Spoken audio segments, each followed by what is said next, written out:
Rich dads increase your financial IQ.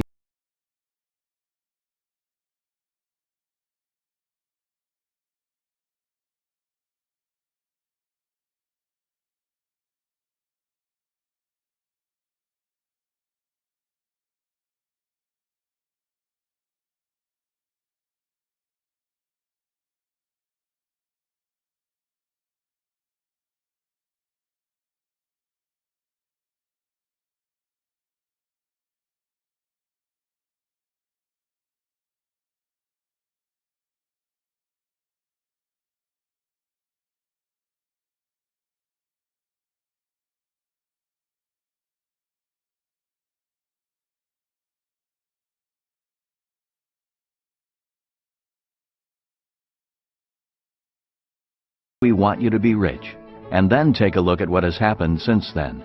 I'd say we knew what we were talking about.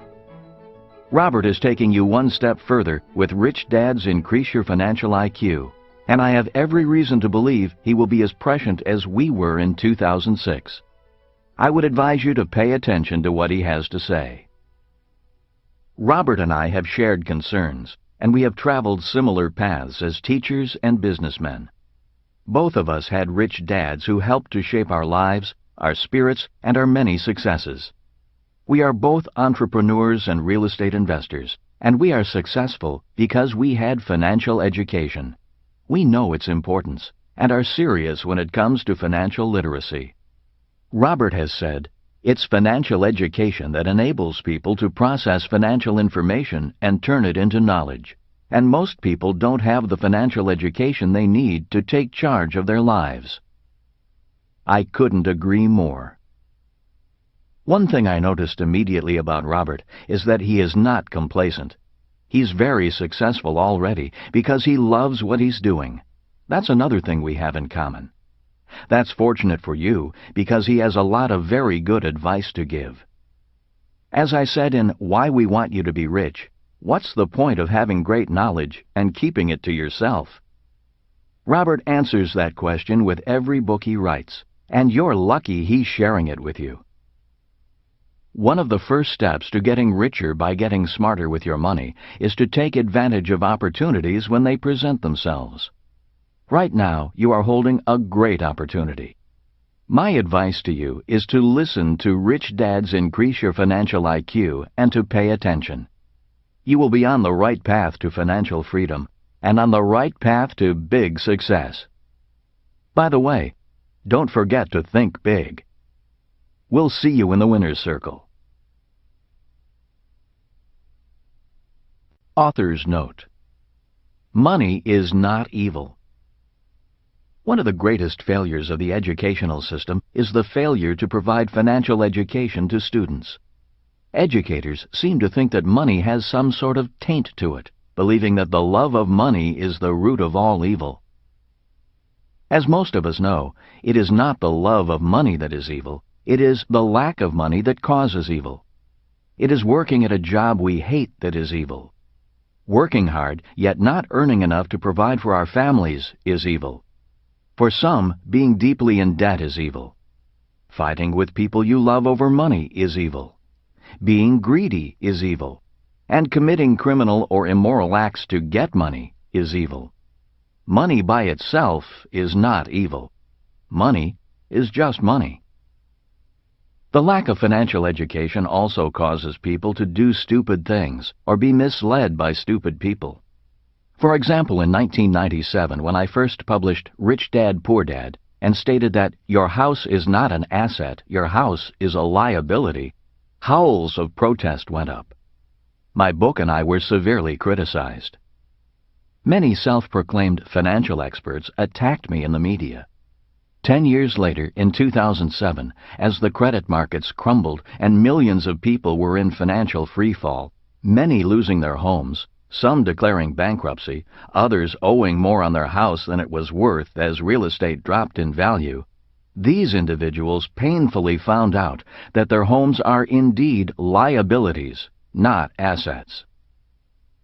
Today, many financial experts continue to recommend work hard, save money, get out of debt, live below your means, and invest in a well-diversified portfolio of mutual funds.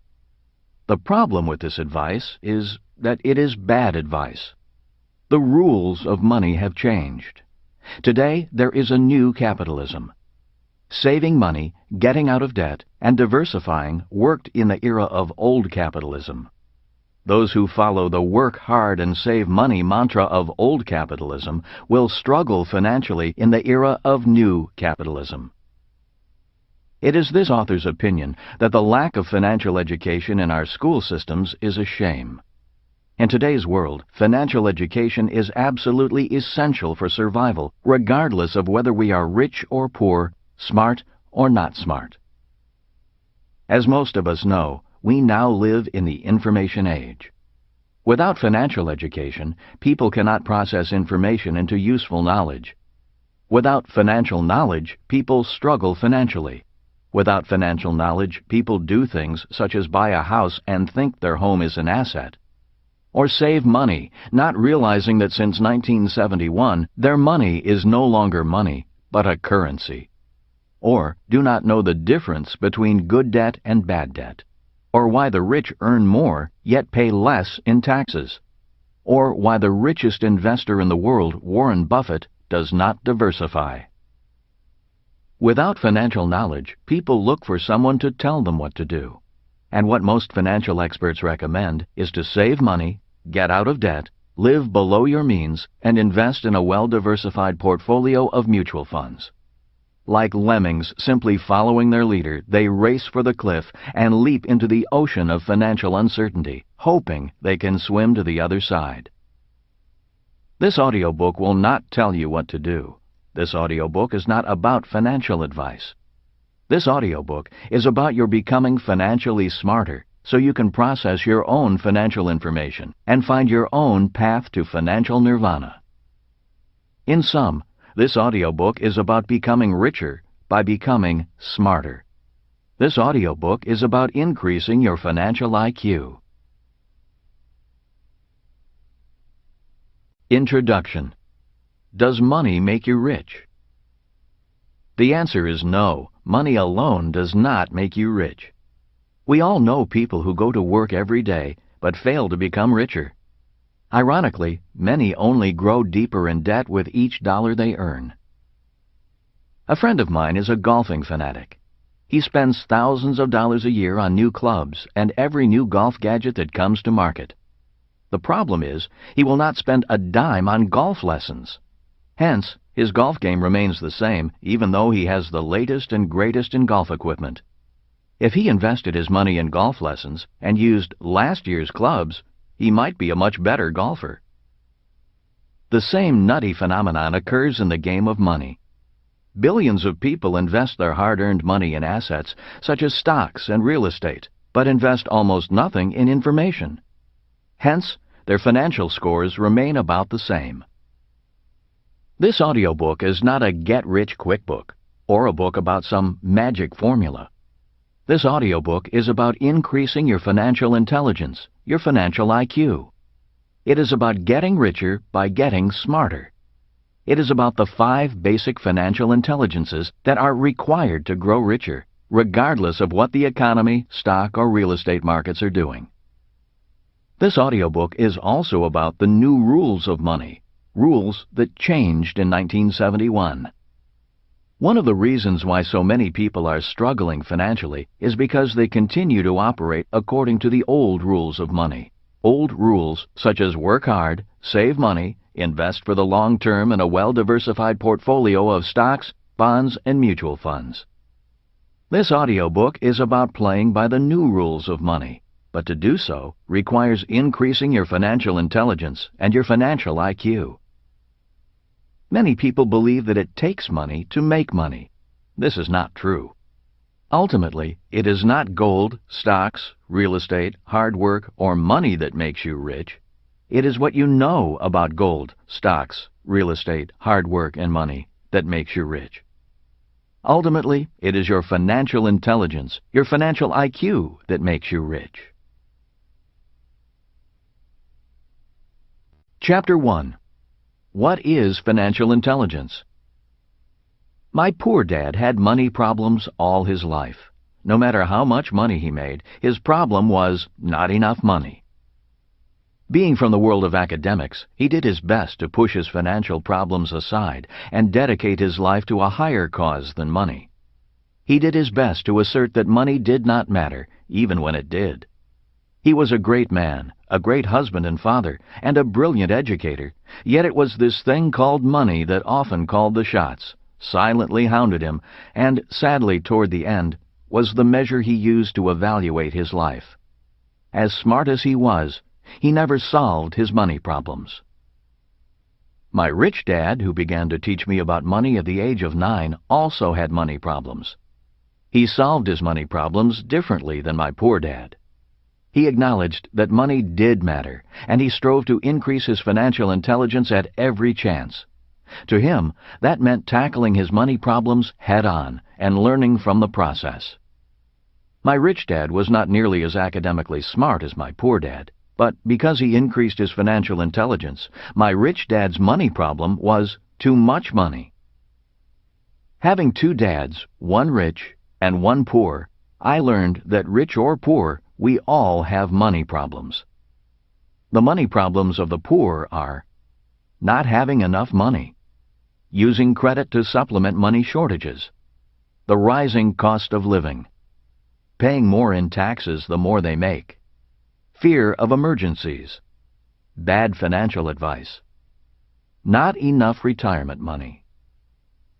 The money problems of the rich are having too much money, needing to keep it safe and invested, not knowing whether people like them or their money, needing smarter financial advisors, raising spoiled kids, estate and inheritance planning, excessive government taxes.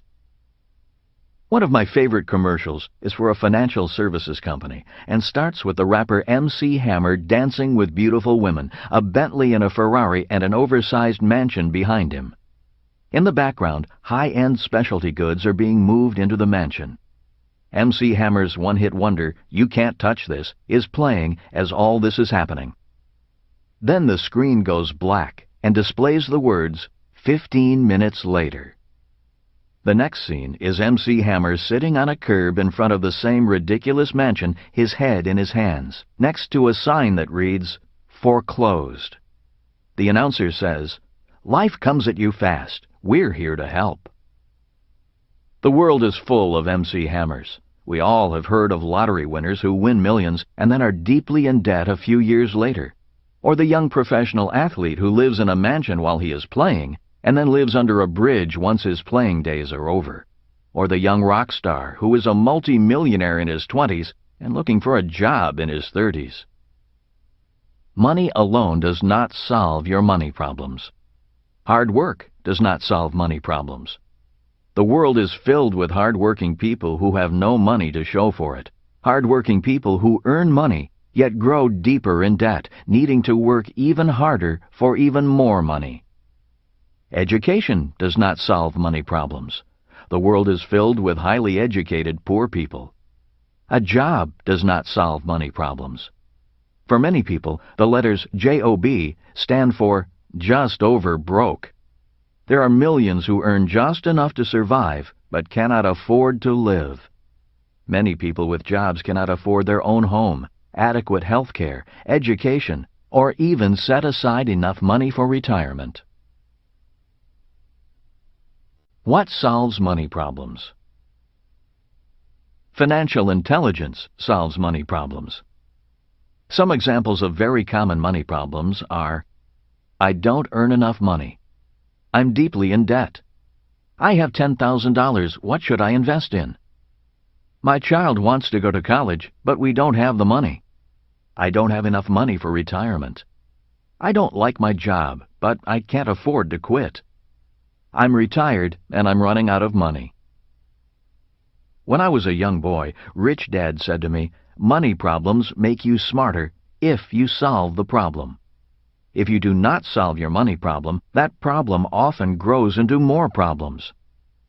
If you want to increase your financial intelligence, you need to be a problem solver. Rich Dad used the example of having a toothache to illustrate what he meant by a problem leading to other problems. He said, "Having a money problem is like having a toothache. If you do not handle the toothache makes you feel bad. If you feel bad, you may not do well at work because you are irritable. Not fixing the toothache can lead to further medical complications because it is easy for germs to breed and spread from your mouth. One day you lose your job because you have been missing work due to your chronic illness. Without a job, you cannot pay your rent. If you fail to solve the problem of rent money, you are on the street, homeless, in poor health, eating out of garbage cans, and you still have the toothache." While an extreme example, that story stayed with me. I realized at a young age the importance of solving problems and the domino effect caused from not solving a problem. Many people do not solve their financial problems when they are small and at the toothache stage. For example, when short of money, many people use their credit cards to cover the shortfall. Soon they have credit card bills piling up and creditors hounding them for payment. To solve the problem, they take out a home equity loan to pay off their credit cards. The problem is they keep using the credit cards. Now they have a home equity mortgage to pay off and more credit cards. To solve this credit problem, they get new credit cards to pay off the old credit cards. Soon they cannot pay their mortgage or their credit cards and decide to declare bankruptcy. The trouble with declaring bankruptcy is that the root of the problem is still there, just like the toothache. Rather than address the root of the problem, spending habits in this case, many ignore the problem. If you don't pull a weed up by the root and only cut off the top, it will come back quicker and bigger. The same is true for your financial problems. While these examples may seem extreme, they are not uncommon. The point is that financial problems are a problem, but they are a solution as well. If people solve problems, they get smarter. Their financial IQ goes up. Once smarter, they can now solve bigger problems. If they can solve bigger financial problems, they get richer. The cause of poverty. Poverty is caused by a person's being overwhelmed by problems he or she can't solve. Not all causes of poverty are financial problems.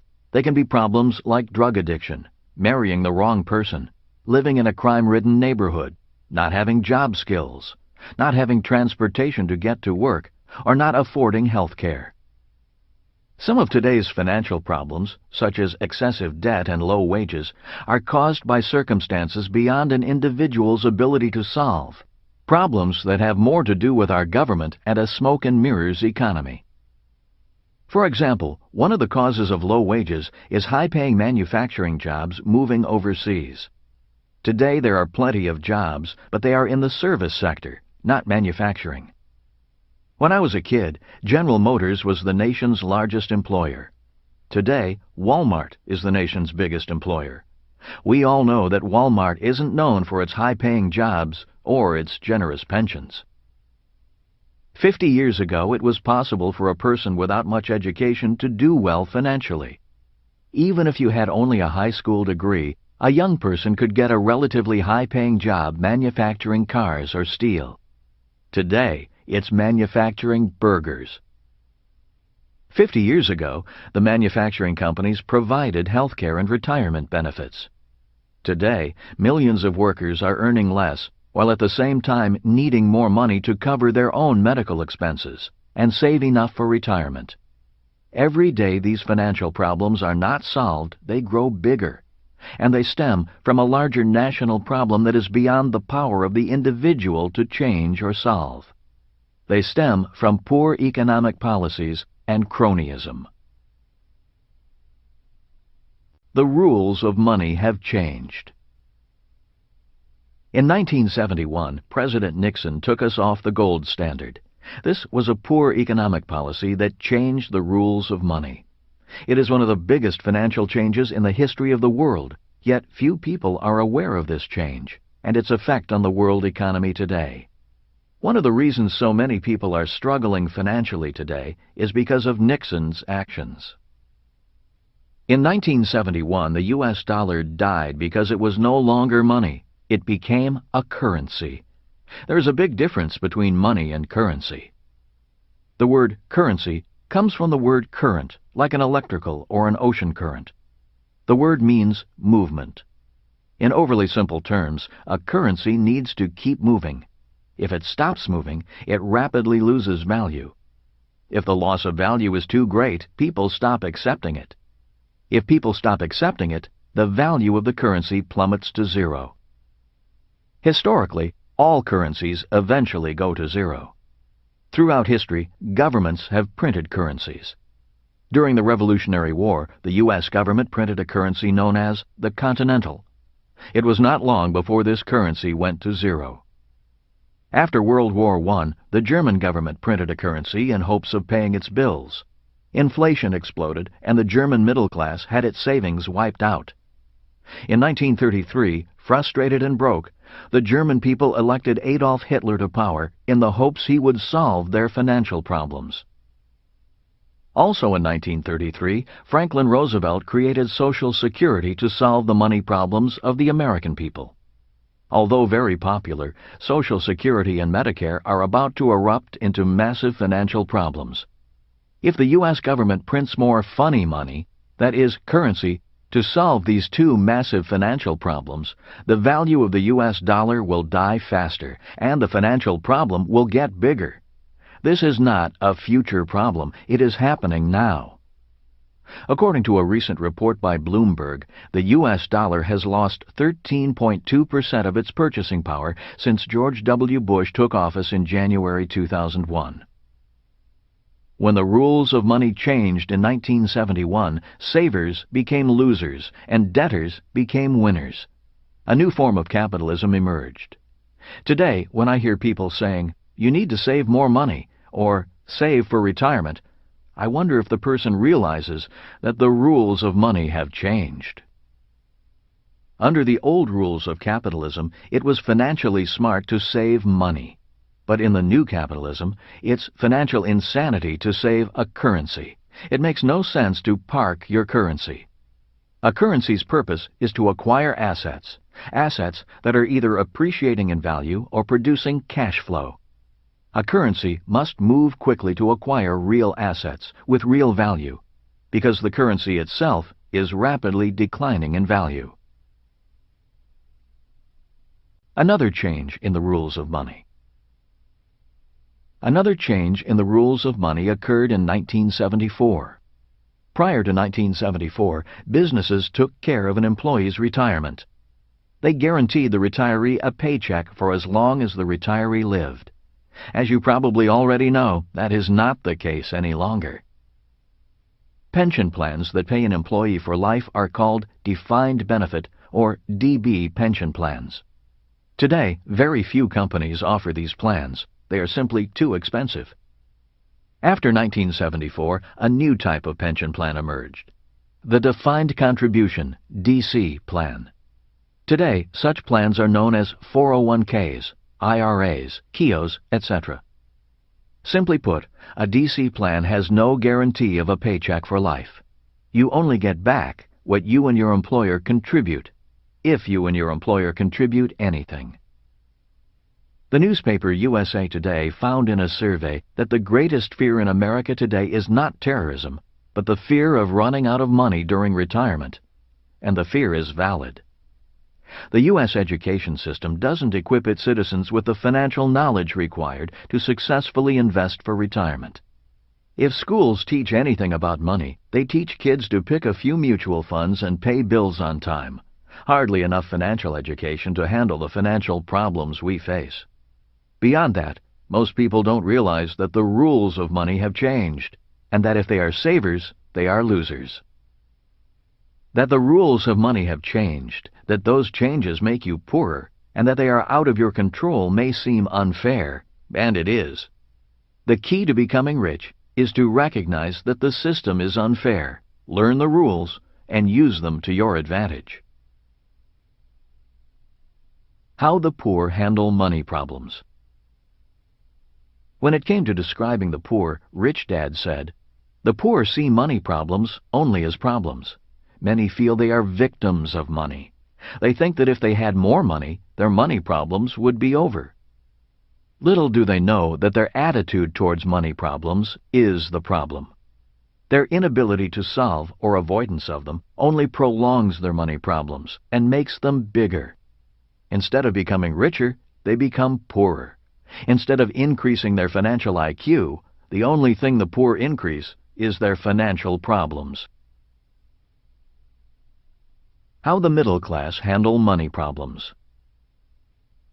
While the poor are the victims of money, the middle class are prisoners of money. In describing the middle class, Rich Dad said, "The middle class solve their money problems differently. Instead of solving the money problem, they think they can outsmart their money problems. The middle class will spend money to go to school so they can get a secure job. Most are smart enough to earn money and put up a firewall, a buffer zone between them and their money problems. They buy a house, climb the corporate ladder, and save for retirement by buying stocks, bonds, and mutual funds. They believe their academic or professional education is enough to insulate them from the cruel, harsh world of money." At the age of 50, said Rich Dad, many middle-aged people discover that they are a prisoner in their own office. Many are valued employees. They have experience. They earn enough money and have enough job security.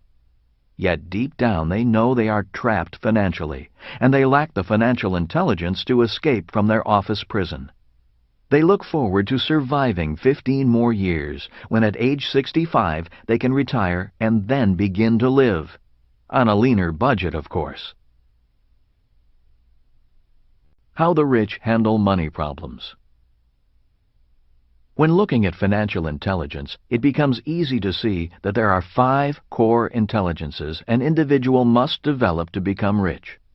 This audiobook is about those 5 financial intelligences. This audiobook is also about integrity. When most people think of the word integrity, they think of it as an ethical concept. That is not what I mean when I use the word.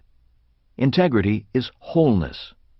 According to Webster's, it is the quality or state of being complete or undivided. A person who has mastered the 5 financial intelligences in this audiobook has achieved financial integrity. When the rich have money problems, they use their financial integrity, developed through many years of facing and solving problems, to solve those problems.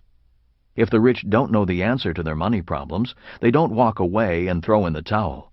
They seek out experts who can help them solve their problems. In the process, they become financially more intelligent and are that much more equipped to solve the next problem when it comes around. The rich don't quit, they learn, and by learning, they grow richer. In the following chapters, I will go into the 5 financial intelligences people need to develop if they want to increase their financial IQ. Personally, my days are dedicated to increasing the 5 financial intelligences. For me, my financial education never stops. At the start, my process to increase my financial IQ was difficult and clumsy, just like my golf game.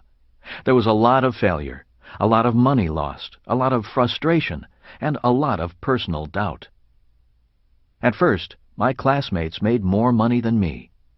Today, I make much more money than most of my classmates. While I do enjoy the money, I work primarily for the challenge. I love learning.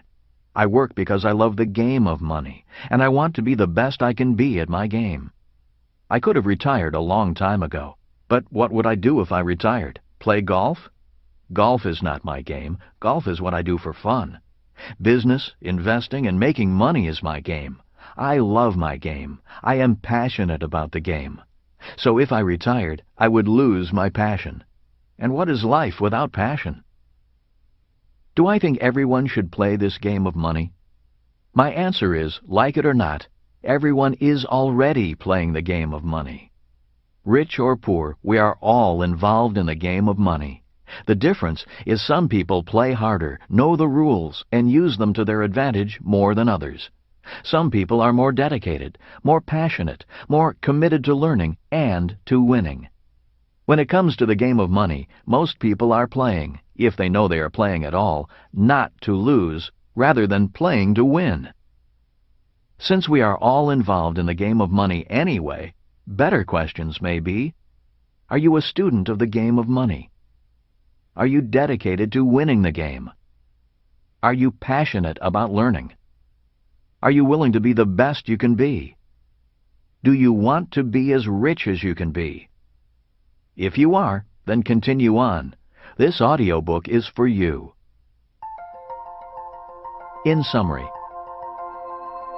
in 1971 and 1974, the rules of money changed. These changes have caused massive financial problems worldwide, requiring greater financial intelligence to solve them. Many people hope the government will solve their financial problems. I do not know how the government can solve your problems when it cannot solve its own money problems. In my lifetime, America went from the richest country in the world to the biggest debtor nation in the world. In my opinion, it is up to individuals to solve their own problems. The good news is that if you solve your own problems, you get smarter and richer. The lesson to be remembered from this chapter is that rich or poor, we all have money problems. The only way to get rich and increase your financial intelligence is to actively solve your money problems. Chapter 2. The 5 Financial IQs. There are 5 basic financial IQs. They are making more money, protecting your money, budgeting your money, leveraging your money, improving your financial information. Financial intelligence versus financial IQ. Most of us know that a person with a mental IQ of 130 is supposedly smarter than a person with an IQ of 95. The same parallels can be drawn with financial IQ. You can be the equivalent of a genius when it comes to academic intelligence, but the equivalent of a moron when it comes to financial intelligence.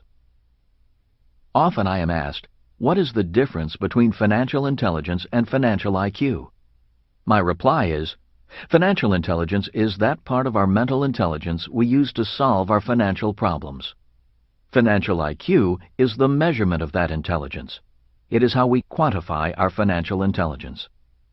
For example, if I earn $100,000 and pay 20% in taxes, I have a higher financial IQ than someone who earns $100,000 and pays 50% in taxes.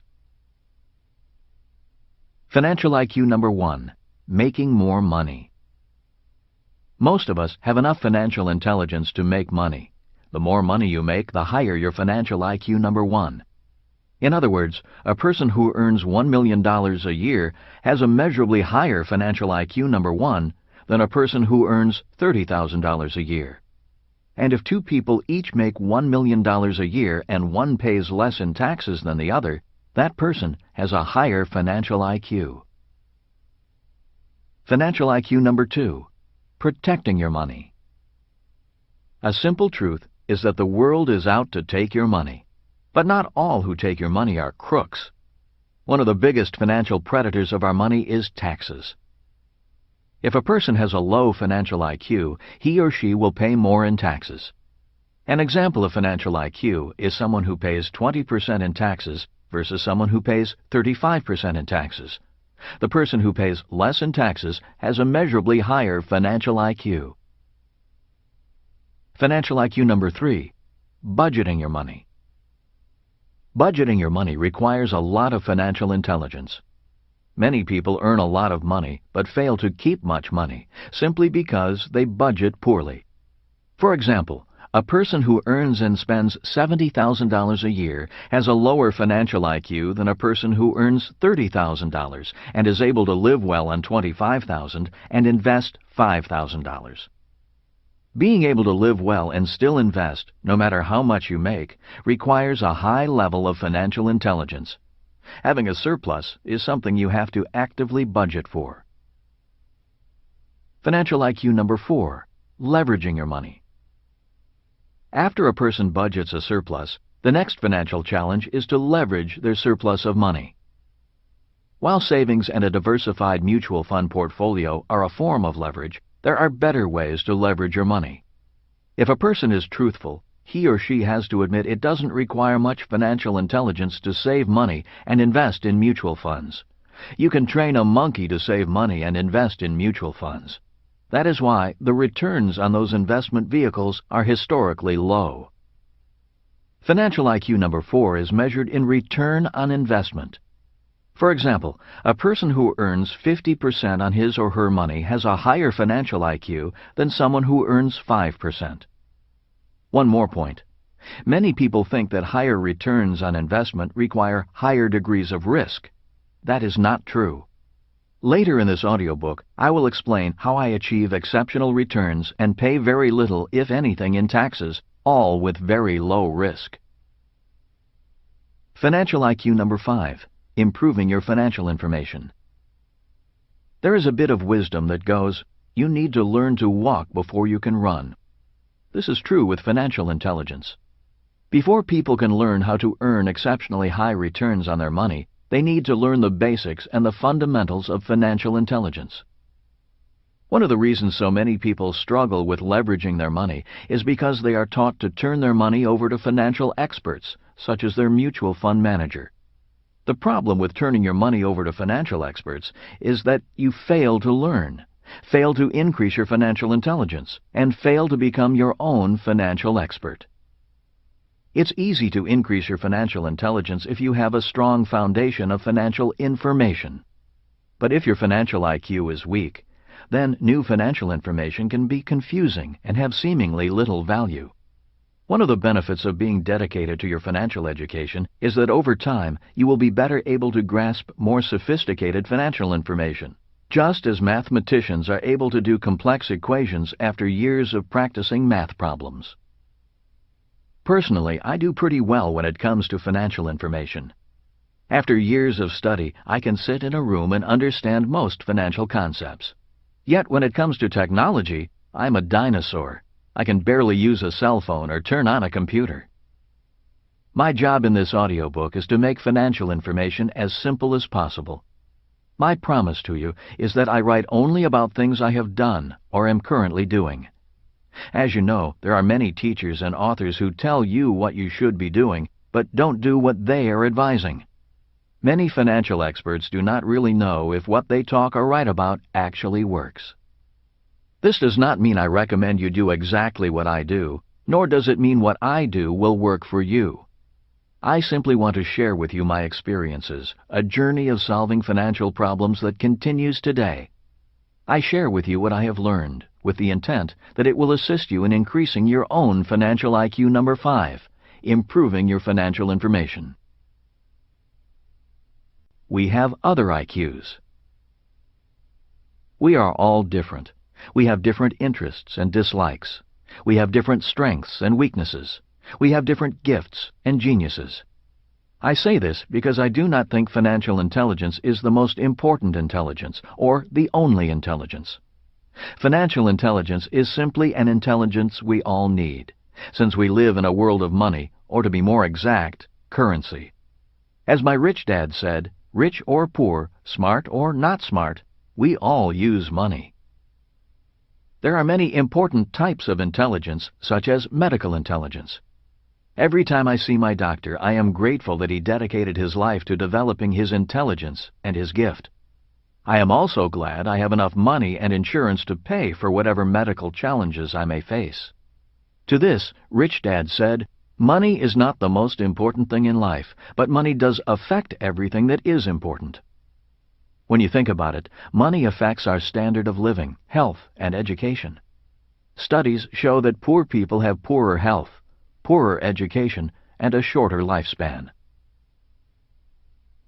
In summary, after 1971, the dollar turned into a currency.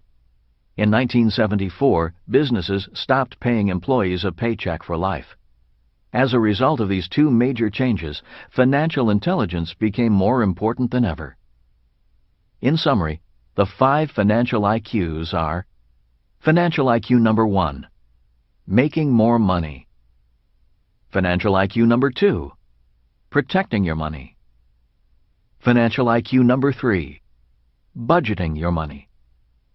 Financial IQ number 4, leveraging your money. Financial IQ number 5, improving your financial information. Financial intelligence is the intelligence we use to solve our specific financial problems, and financial IQ measures or quantifies our results. And now, on to financial IQ number 1, making more money. Chapter 3, Financial IQ number 1, making more money. After 4 years at the U.S. Merchant Marine Academy, I graduated in 1969 and got my first job with Standard Oil sailing on their oil tankers. It was a great job with a great company. I only worked for 7 months and then had 5 months off, got to see the world, and the pay was pretty good at approximately $47,000 a year. That's the equivalent of $140,000 today. After only 4 months, I resigned from my high-paying job with Standard Oil and joined the Marine Corps to fight in the Vietnam War. I felt an obligation to serve my country. At the time, many of my friends were doing everything they could to avoid the draft. Many were going on to graduate school. One ran and hid in Canada.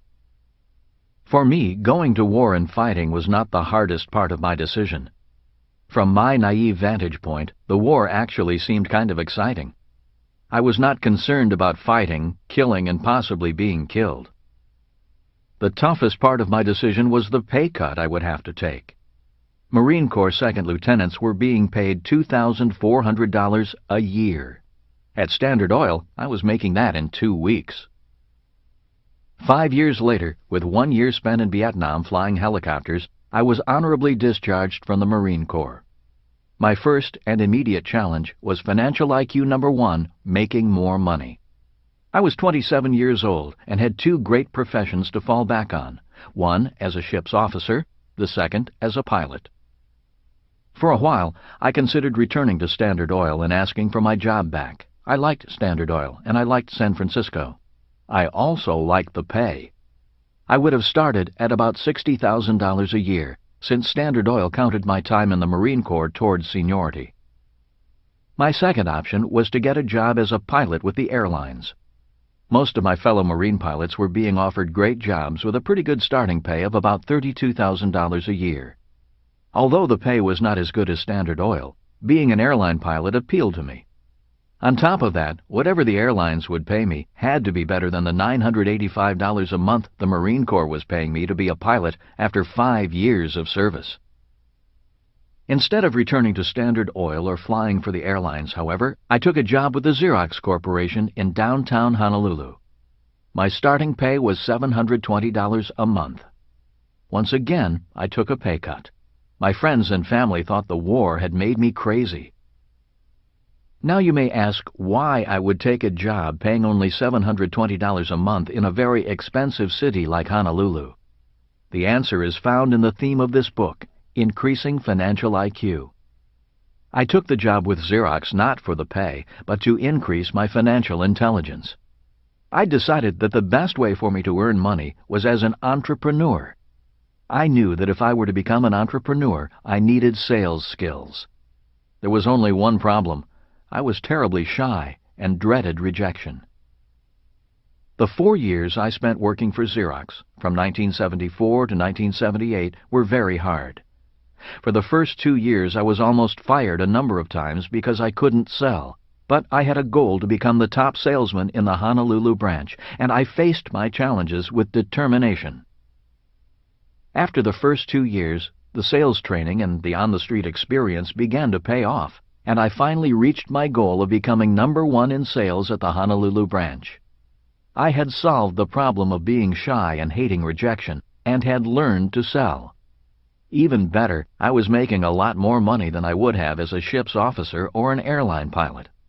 If I had just settled into a job after the war, I would never have overcome my fear of rejection and my shyness, and I would never have reaped the rewards of facing those challenges and conquering them. I learned a valuable lesson from my experience at Xerox. Solving the problem was the path to wealth. Once I reached my goal and became number 1 in sales, I resigned to take on my next challenge, building a business. In my previous book, Before You Quit Your Job, I wrote about the process of building my first major business, a business that brought to market the first nylon and Velcro surfer wallets. In that book, I wrote about the 8 components that make up any business, and about how not having all 8 of those business components is the reason why so many businesses fail and remain unprofitable. I believe it's a very important book for anyone who wants to be an entrepreneur and start their own business. In the book, I wrote about how my business went to extreme success in about a year, making me a millionaire, and then failed suddenly. I described the feelings of depression and loss, and a strong desire to run away and hide after the business collapsed. I was deeply in debt and facing the biggest financial problem of my life up to that point. Rich Dad, however, encouraged me to face my problems and rebuild the business instead of running and declaring bankruptcy. He reminded me that solving this messy problem would increase my financial intelligence. It was some of the best advice I've ever received. Rebuilding the wreckage of my business was my business school. The first thing I had to do was put together the 8 parts of my business. The second thing I had to do was redefine my business by finding a competitive niche.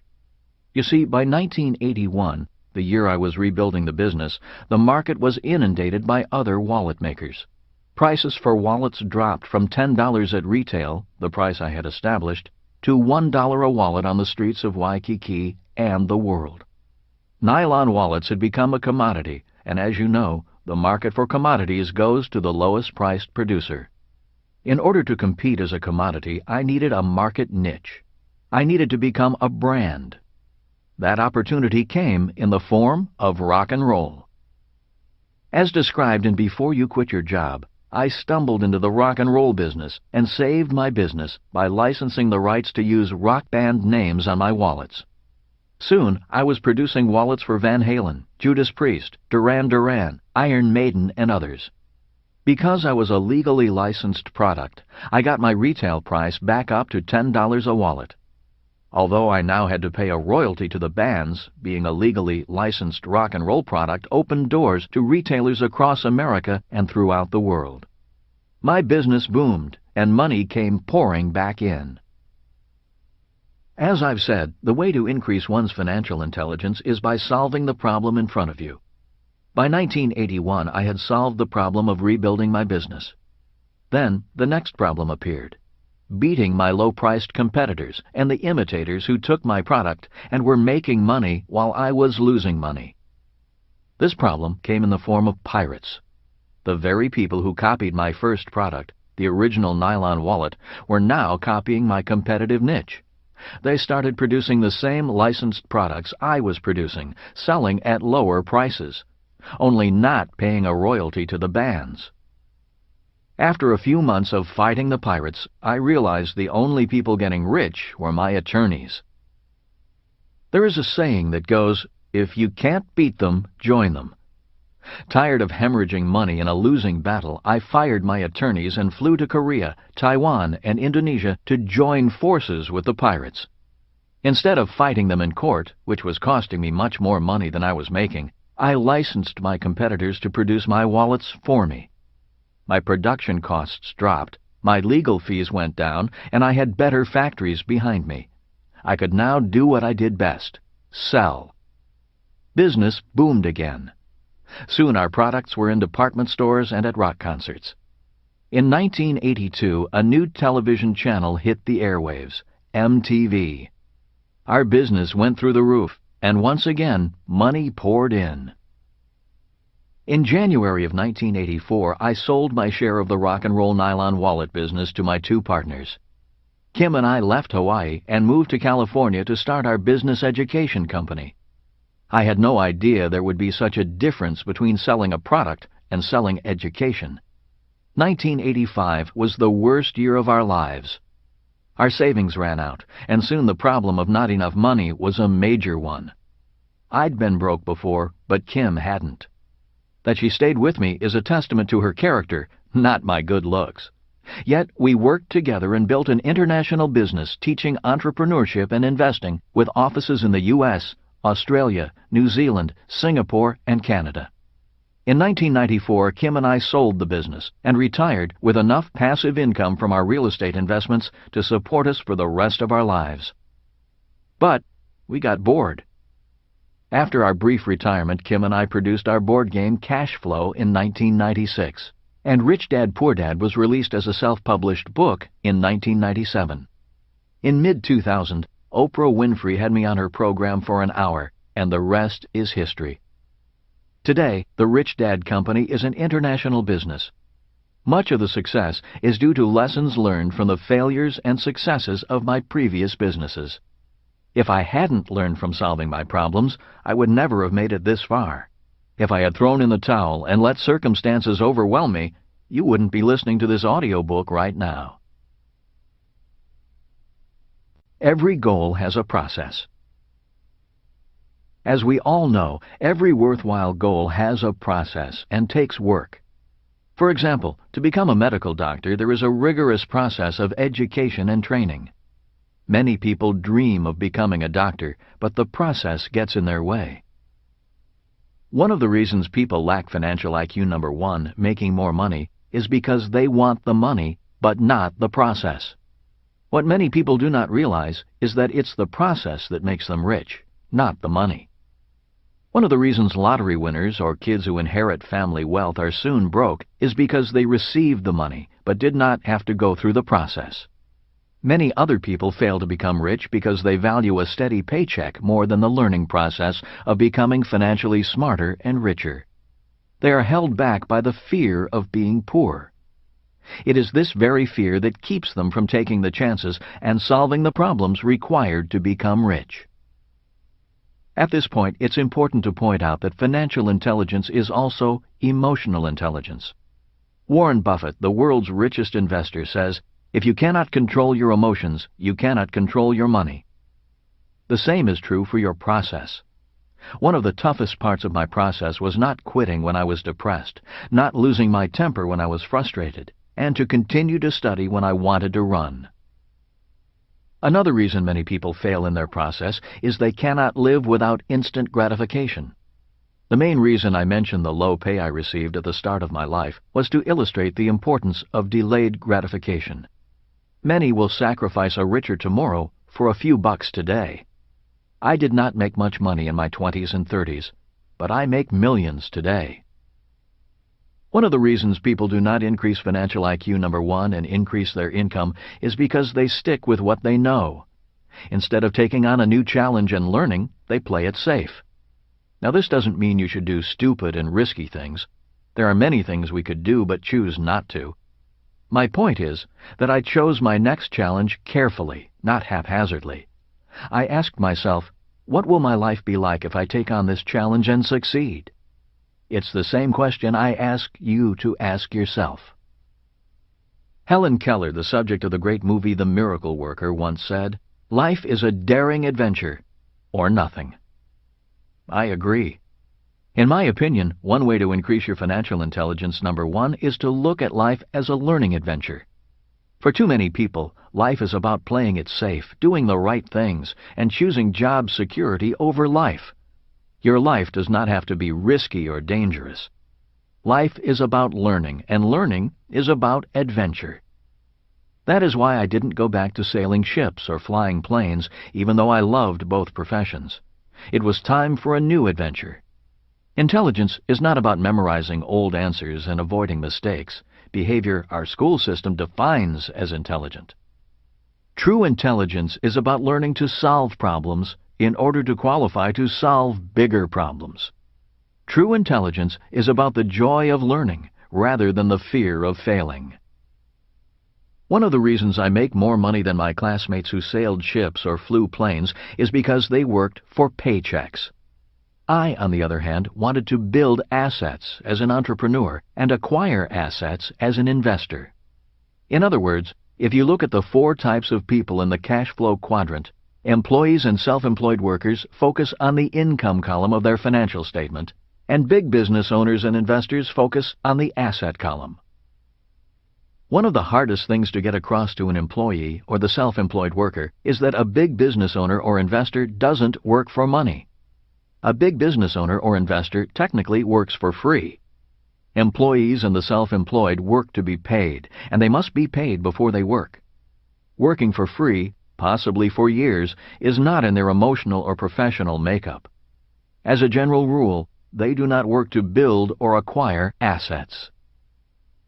In accounting terms, an employee or self-employed works for earned income, and a big business or investor works for passive or portfolio income. In the next chapter on Financial IQ number 2, Protecting Your Money, you will find out why the kind of income a person works for makes a big financial difference. Earned income is the hardest income to protect from financial predators. That is why working for earned income is not the financially smartest thing to do. Many self-employed people do not own a business. They own a job. If self-employed people stop working, their income also stops or declines. By definition, a job is not an asset. Assets put money in your pocket, whether you work or not. Why the rich get richer. One of the reasons the poor and middle class struggle is that they work for money and a steady paycheck. The problem with that is you have to work harder, longer, or charge more to make more money. The problem with physically working harder and longer is that we all have a finite amount of time and energy. One of the reasons why the rich get richer is that every year they work to build or acquire more assets. Adding more assets does not require working harder or longer. In fact, the higher a person's financial IQ, the less he or she works, while acquiring more and better quality assets. You see, assets work for the rich by producing passive income. Every year, Kim and I set goals as to how many new assets we want. We do not set goals to make more money. When Kim first started investing in real estate in 1989, she had a goal of 20 residential properties in 10 years. At the time, it seemed like a major task. She started with a 2-bedroom, 1-bath house in Portland, Oregon. 18 months, not 10 years later, she blew past her goal of 20 properties. After she reached her goal, she sold the units, taking capital gains of over $1 million, and upgraded for bigger and better units in Phoenix, Arizona, tax-free. In 2007, her personal goal is to add an additional 500 rental units to her portfolio. She already has over 1,000 units paying her passive income, the least taxed income every month. She makes more money than most men, and she has accomplished all of this as an entrepreneur in the investor quadrant. My focus is to increase my cash flow from business assets and commodities. I invest heavily in oil, gold, and silver companies. As an educational entrepreneur, each time I write a book, I receive income for years in the form of royalties from approximately 50 publishers in different parts of the world. I do not write about this to brag. In fact, I hesitate to disclose our wealth and how we made it. There are people who resent those who make a lot of money. As you will find out in the next chapter on financial predators, it's dangerous to let people know you are rich. One big reason why I risk disclosing what we do and make is because Kim and I are committed to your financial education and increasing your financial IQ. A massive problem with financial education is that most of the people selling or sharing financial education come from the employee and self-employed quadrants. Most are not really rich. Many are journalists who write about money but have little money themselves. Many of these financial experts have retirement plans filled with stocks, bonds, and mutual funds. Many are counting on the stock market for financial survival and will be wiped out if there is a massive market crash during their retirement. Many will struggle if the U.S. dollar continues to decline in purchasing power and inflation takes off. In short, many financial experts handing out financial advice do not know if their retirement plans will work. If they did, many would have retired. Kim and I know our retirement plan works. We know because passive income pours in every month from our assets. We are not putting money in savings, bonds, or mutual funds for the future. If we are wiped out, which is always possible, our real asset will be our financial IQ. We can rebuild again because we focused more on learning rather than earning. We learned to manage our own money rather than turn our money over to a so-called financial expert. People will pay money for you to solve their problems. For example, I will pay money to my doctor to keep me healthy. I pay money to my housekeeper to keep my house tidy. I pay the person who runs a local restaurant for providing great food and a great dining experience. I put money in the offering plate at church to support my spiritual guidance and education. Kim makes a lot of money because she solves a big problem, the problem of quality housing at an affordable price. The more she works to solve that problem, the more money she makes. I work hard to solve the problem of the need for financial education. Simply put, there are trillions of ways to make more money because there are trillions, if not infinite, problems to solve. The question is, which problems do you want to solve? The more problems you solve, the richer you will become. A true capitalist is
Chapter 4. Financial IQ number 2, Protecting Your Money. Protecting your money from financial predators is important. As most of us know, the world is filled with people waiting for the opportunity to help themselves to your money. Many of these people are very smart and powerful. If they are smarter than you or have more power than you, they will get your money. This is why financial IQ number 2 is so important. How do you measure financial IQ number 2? Financial IQ number 2 is measured in percentages. Here's what I mean. The following are 3 examples of 3 different percentages. Number 1. In America, a person who earns $100,000 a year from wages may pay as much as 50% in combined taxes, such as federal, state, and FICA. This person's net after-tax income is $50,000. Number 2. Another person earns $100,000 income from their investments and pays 15% in taxes. This person's net after-tax income is $85,000. Number 3. A third person earns $100,000 income and pays 0% in taxes. This person's net after-tax income is $100,000. In the examples above, the person who pays the least percentage in taxes has the highest financial IQ number 2, protecting your money, because less money is lost to financial predators. In later chapters, I will go into how to earn a lot of money and pay nothing in taxes legally. But for now, keep this simple idea in mind. Financial IQ number 2 measures the percentage of income a person keeps against the percentage of income financial predators take. Bunnies, birds, and bugs. Rich Dad's lessons to his son and me on the importance of protecting money from financial predators started at a very early age, before we had any money. Because we were young, Rich Dad used a very simple example of farmers to make his point. He said a farmer needs to protect his crops from bunnies, birds, and bugs. Bunnies, birds, and bugs are thieves to a farmer. Continuing on with his bee theme, Rich Dad's list of real-world financial predators included bureaucrats, bankers, brokers, businesses, barristers, brides, beaux, and brothers-in-law. The first B, bureaucrats. As we all know, taxes are our single largest expense. The job of the tax department is to get your money and to turn it over to a government bureaucrat who spends it. This is one reason why financial IQ number 2 is so important. You cannot become rich if all the money you make is taken from you by financial predators. Taxes are important. Before going on, I need to say that I am not against the government or paying taxes. Rich Dad said, "Taxes are an expense for living in a civilized society." He pointed out to his son and me that taxes pay for schools and teachers, fire and police protection, court systems, the military, roads, airports, and the general operation of the business of government. Rich Dad's frustration with taxes was that bureaucrats very rarely solved the problems they faced, which meant taxes had to keep going up. Realizing that we will only pay more in taxes, Rich Dad's philosophy was, a bureaucrat's job is to get their hands deeper in your pockets legally, and your job is to have them take as little as possible legally. Which political party is better? Just so you know, I am not Republican or Democrat, conservative or liberal, socialist or capitalist. When asked, I simply reply that I am all of the above. For example, as a capitalist, I want to make a lot of money and pay as little in taxes as possible. As a socialist, I make tax-deductible donations to charities and worthy causes, and I want my taxes to provide for a better society and care for those who truly cannot care for themselves. Many people believe that Republicans are better than Democrats when it comes to money. The facts do not support their belief. Republicans say Democrats tax and spend. Republicans, on the other hand, borrow and spend.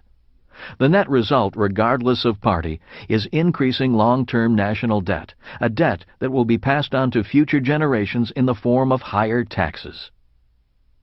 In 1980, Republican President Reagan gave us supply-side economics, that is, voodoo economics.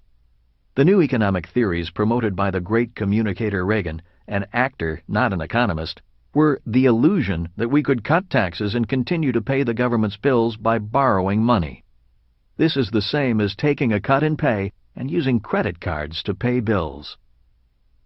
When Thomas Gale Moore, then a member of President Reagan's Council of Economic Advisers, noticed that the United States was crossing the creditor-debtor threshold in the mid-1980s, he said not to worry, we can pay off anybody by running a press. Because of the 1971 change in our money and Reagan's supply-side economics, the national debt of the U.S. exploded. By the end of Reagan's reign, the federal debt was $2.6 trillion. President Reagan's vice president, the first George Bush, realizing the national debt was exploding due to the loss of revenue from Reagan's tax cuts, ran for president promising, "Read my lips, no new taxes." After he was elected, he raised taxes and was not re-elected. Then President Clinton, a Democrat, entered office. After having a little trouble with his zipper, he left office claiming to have balanced the budget and not increased the national debt. Of course, just as he lied about his sex life, he lied about balancing the budget. He balanced the budget by counting tax dollars for Social Security and Medicare as income. Instead of the money going into the Social Security Trust Fund, he spent it. Clinton, however, did speak one truth during his term of office. He admitted that there was no such thing as a Social Security Trust Fund. During his presidency, Medicare began to operate in the red, meaning more money was going out than coming in. Soon, Social Security will be in the same predicament, as 78 million baby boomers begin to retire in 2008. Enter the second President Bush. Uniting the world after 9/11, he then used his popularity to wage war against Iraq on unsubstantiated claims. Today, he is one of the most unpopular presidents in history. Not only was the war a disaster, but in order to prevent a disaster in the economy, the Federal Reserve Bank cut interest rates and flooded the world with funny money under his watch. After just 5 years in office, President Bush has borrowed more money than all U.S. presidents in history combined. The current subprime crisis is the fruit of his economic policies. All of this is to say, it doesn't matter which party is elected into office. If it's Democrats, they will probably tax and spend. If it's Republicans, they will probably borrow and spend. The net result is the same: greater debt, bigger financial problems, and higher taxes. All funded by taking as much of your money as possible. The second B, bankers. Banks were created to protect your money from bandits. But what if you found out your banker was a bandit? What if you found out that the very people you entrusted with your money were siphoning off more money than you knew about, and doing it legally? While he was New York Attorney General, New York Governor Eliot Spitzer investigated a number of investment banking firms and large mutual fund companies, finding them guilty of several illegal practices. The very people the public entrusted with its money were skimming a little more money than they should have been. The guilty companies were fined a trifling amount compared to the dollar amounts they took. While the paltry size of the fines is disturbing, what is even more disturbing is that these bankers are still in business today. The problem is that Eliot Spitzer's investigation was limited to investment banking firms in New York City. The problem of bankers taking money from innocent customers is a worldwide one. As more businesses stop caring for workers for life, more workers are forced to save for their own retirement. Workers do not have the money to hire professional financial services like businesses do. This is causing the pool of financially naive money to grow like a hot air balloon, making bankers and people who sell financial services to workers grow richer and richer. Today, workers' retirement funds are fueling a global economic boom. Retirement funds are an ocean of money, unprecedented in world history, guarded by bankers, not you. The third B, brokers. Broker is another word for salesperson. In the world of money, there are brokers for stocks, bonds, real estate, mortgages, insurance, businesses, etc. One of the problems today is that most people are getting their financial advice from salespeople, not rich people. If you meet a rich broker, you need to ask if the broker got rich from his or her sales ability or financial ability. As you know, there are good brokers and bad brokers. Simply put, good brokers make you richer, and bad brokers make excuses. The following is an abbreviated list of things that helped us find and keep good brokers. We look for brokers who were also students of their profession. We want to know if they invest in what they sell. After all, why should you invest in what they're selling if the broker doesn't have the confidence to invest in the same stocks? We wanted a relationship, not a transaction. Many brokers only want to sell. The fourth B, businesses. All businesses have something to sell. If they do not sell, they are out of business. I often ask, is this business's product or service making me richer or poorer? One of the reasons so many struggle financially is they buy products that make them poorer, and then make themselves even poorer by paying for that product for years with high-interest credit cards. If you want to be rich, become a customer of businesses that are dedicated to making you richer. For example, I am a long-term customer of a number of investment newsletters and financial magazines. I am also a customer of businesses that sell educational products and seminars. In other words, I am a good customer to some of my competitors. I like spending money on products or services that make me richer. The fifth B, brides and beaux. We all know that some people marry for money. Both men and women marry for money rather than love. Like it or not, money plays an important role in any marriage. Rich Dad called people who marry for money love predators. The more money you have, the more they love you. In his much-publicized divorce, Paul McCartney may have to give up 50% of his estimated $1 billion estate. That is a lot of money. This shows that McCartney has earned a lot of money as a musical genius, but his lack of financial IQ number 2 is costing him a lot of money that a little premarital planning might have saved him. The sixth B, brothers-in-law. Death is the final exit. It is another time when predators appear, or I should say vultures. If you are rich, not having a financial IQ can be expensive for your loved ones. Your brother-in-law's grandchildren, children you've never met, suddenly become family and come to cry at your funeral. If you have a high financial IQ, the percentage of your money these grieving relatives receive will be controlled by you even after you have moved on. Those with a high financial IQ have wills, trusts, and other legal means of protecting their wealth and final wishes from death predators. The seventh B, barristers. You may remember the person who sued McDonald's claiming the coffee was too hot. That is an example of a financial predator using the court system to get your money. Millions of people are waiting for any excuse to use a lawsuit to get rich. This is why the seventh B is for barristers or lawyers. There are lawyers whose sole purpose in life is to take you to court and take your money. Knowing these predators are lurking, there are three things a financially intelligent person must do. Keep nothing of value in your name. It was my poor dad who proudly said, "My house is in my name." Financially smart people would not have their houses in their names. Buy personal liability insurance immediately. Remember, you cannot buy insurance when you need it. You must buy it before you need it. Hold assets of value in legal entities.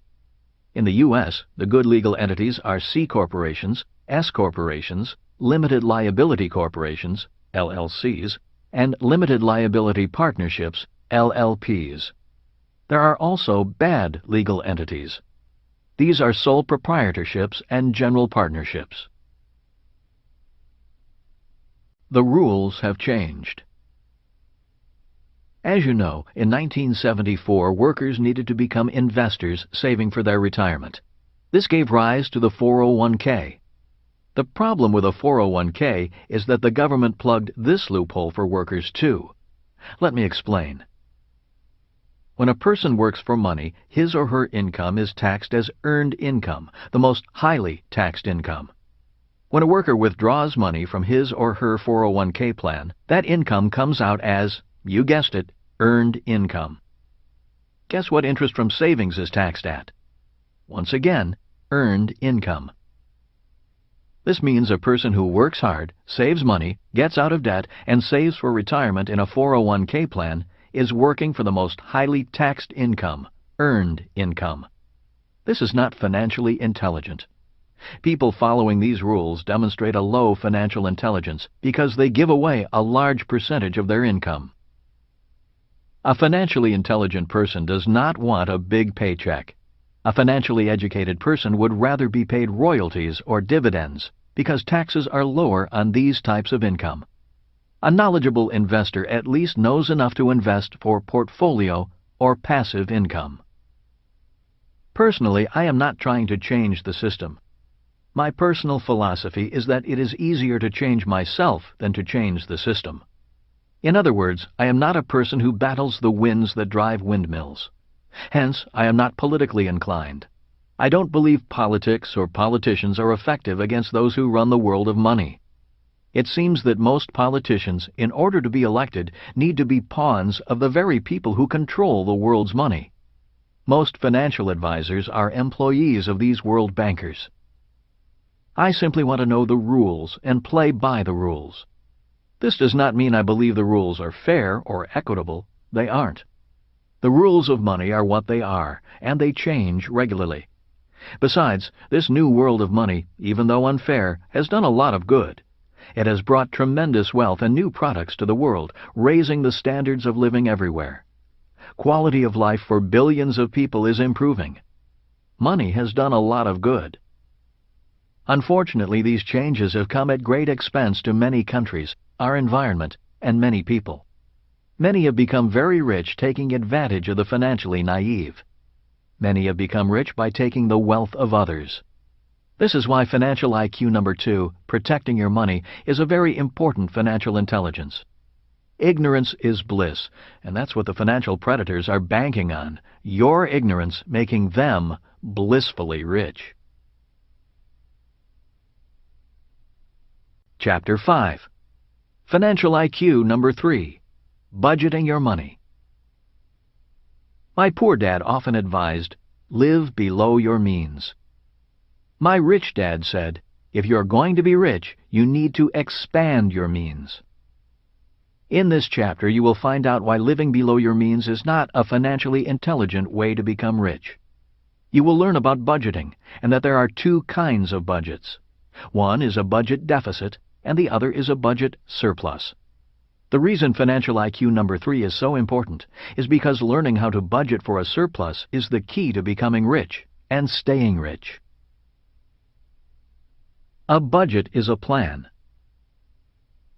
One of the definitions of the word budget is a plan for the coordination of resources and expenditures. Rich Dad said, a budget is a plan. He went on to say, most people use their budget as a plan to become poor or middle class rather than a plan to become rich. Most people operate their lives on a budget deficit rather than a budget surplus. If you want to be rich, choose a budget surplus and create one by increasing income, not reducing expenses. A budget deficit. I have a friend in Atlanta who makes a lot of money. He has to make a lot of money. If he stops making a lot of money, his money problems will eat him alive. He has chosen to create a budget deficit. Every time Dan makes more money, he either buys a bigger house, a newer car, or takes an expensive vacation with the kids. He has another bad habit. Every 10 years or so, he marries a younger woman and has a new child. Dan grows older, but his wives are always about the same age, 25. Dan is an expert at taking a lot of money and making his money problems worse through deficits. A budget surplus. The second financial choice is to plan for a budget surplus. After making money, financial IQ number 1, and protecting your money, financial IQ number 2, learning how to budget for a surplus is essential for achieving financial integrity. The following are a number of lessons I have learned from my rich dad and other wealthy people about budgeting for a budget surplus. Budget tip number 1. A budget surplus is an expense. This is one of the best financial lessons my rich dad passed on to his son and me. Pointing to the financial statement, he said, "You have to make a surplus an expense." In Rich Dad, Poor Dad, I wrote about the importance of paying yourself first. Most people know they should save, tithe, and invest. The problem is, after paying their expenses, most people don't have any money left to do so.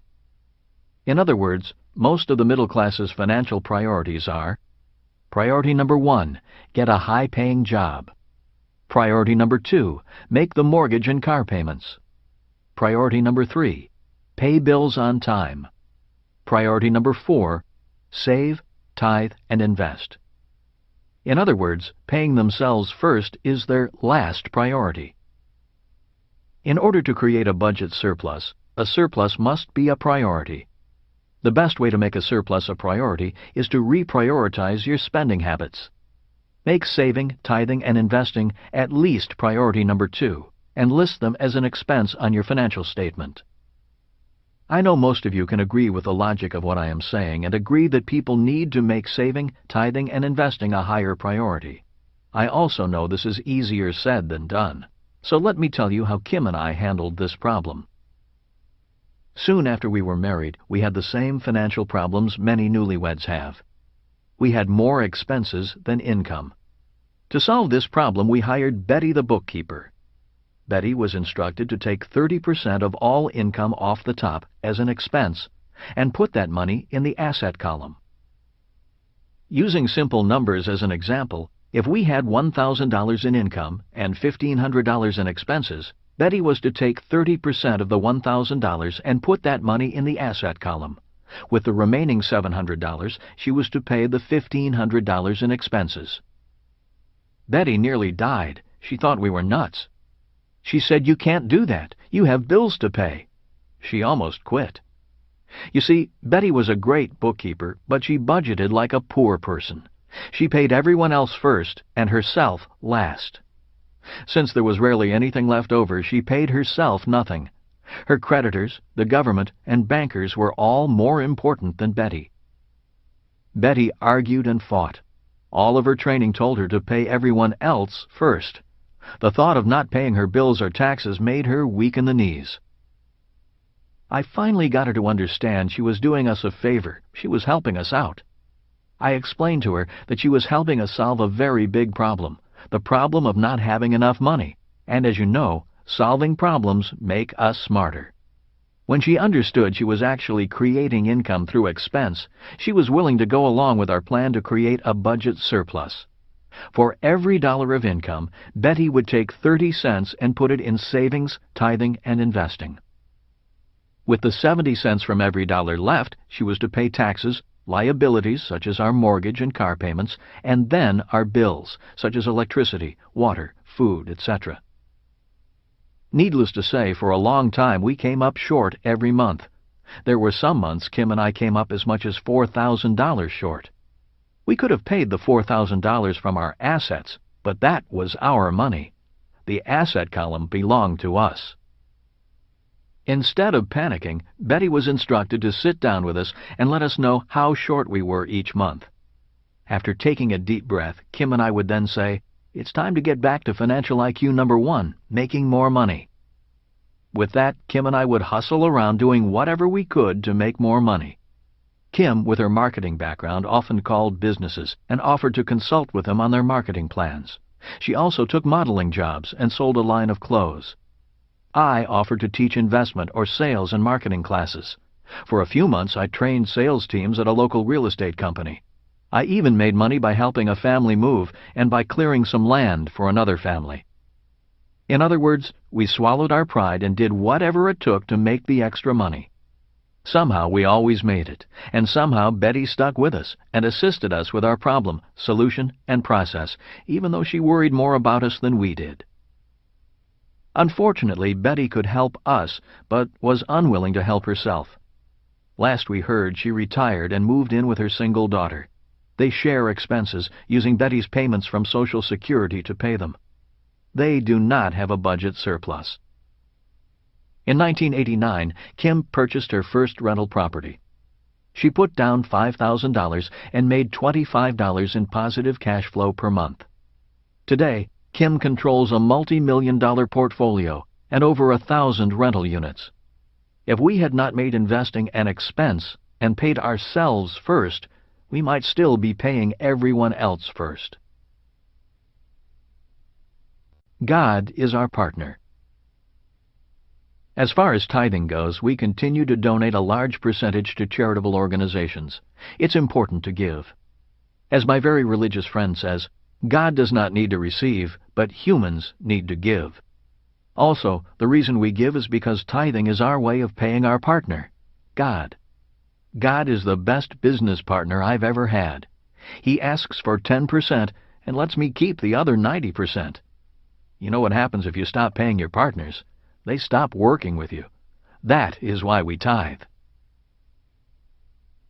Budget tip number 2. The expense column is the crystal ball. If you ever want to predict a person's future, just look at the person's discretionary monthly expenses.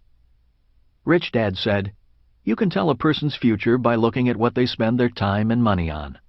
He also said, time and money are very important assets. Spend them wisely. Budget tip number 3. My assets pay for my liabilities. My poor dad believed in buying cheap. He thought being frugal was smart budgeting. We lived in an average house in an average neighborhood. My rich dad loved luxury. He lived in an affluent neighborhood and lived an abundant lifestyle. He did not like being cheap, although he was still careful with his money. If my poor dad wanted a luxury item, he simply denied himself the luxury of owning. He said, "We can't afford it." If my rich dad wanted a luxury item, he simply said, "How can I afford it?" And the way he afforded it was to create an asset in the asset column, an asset that paid for the liability.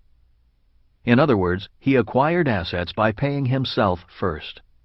With the cash flow from the assets, he then purchased his luxury liabilities. If he wanted big luxuries, he first created big assets.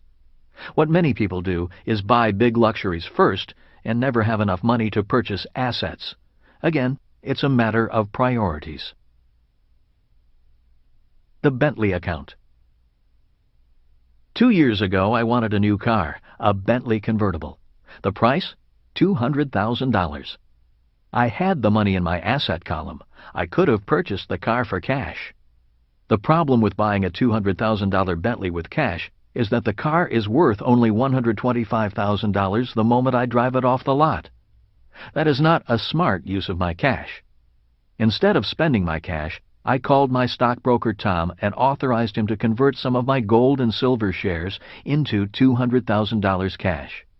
His job was to take the $200,000 and turn it into $450,000. The project was named the Bentley account.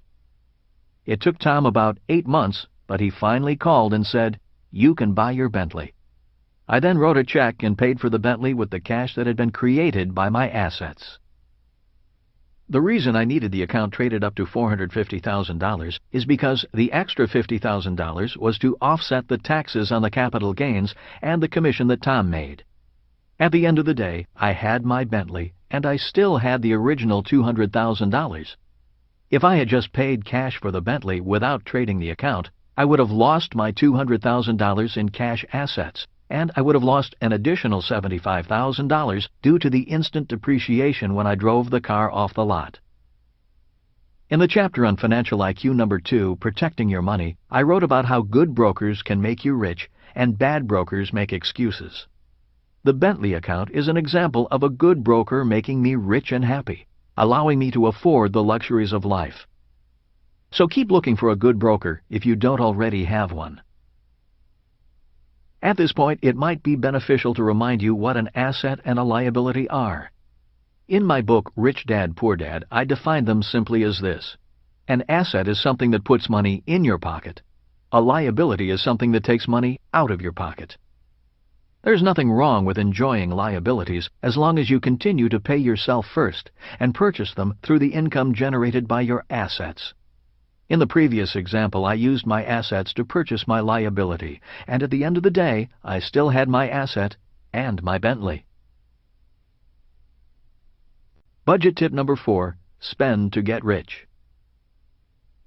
When the going gets tough, most people cut back rather than spend. This is one reason why so many people fail to acquire and maintain wealth. For example, in the world of business, when a company's sales begin to drop, one of the first things the accountants do is cut back on spending. And one of the first things they cut back on is spending on advertising and promotion. With less advertising and promotion, sales drop, and the problem gets worse. One sign of high financial intelligence is knowing when to spend and when to cut back. When Kim and I realized we were in trouble, instead of allowing our bookkeeper Betty to cut back and pay bills first, we went into full-scale sales, marketing, and promotion. We spent time, money, and energy increasing our income. The lesson my rich dad taught me about financial intelligence is really about being resourceful. He taught his son and me to be resourceful and turn problems into opportunities. He said, "When I was a kid, I was poor. I am rich today because I saw being poor as an opportunity, a very important resource God gave me to use to become rich." Financial IQ number 3, budgeting your money, like Financial IQ number 2, protecting your money, is measured in percentages, the percentage of income that reaches your asset column. If taking 30% of your income is too hard, then start with 3%. For example, if you earn $1,000, instead of allocating $300 or 30% to your asset column, then direct 3% or $30 toward your asset column. If this 3% makes life harder, that's good. A hard life is good if it makes you more resourceful. The higher percentage you direct to your asset column, the higher your financial IQ. Today, Kim and I direct approximately 80% of our income directly into the asset column and do our best to survive on 20%. Also, we never say we cannot afford it, and we refuse to live below our means. By continuing to keep things challenging, we become more resourceful, creating a more abundant life and a budget surplus.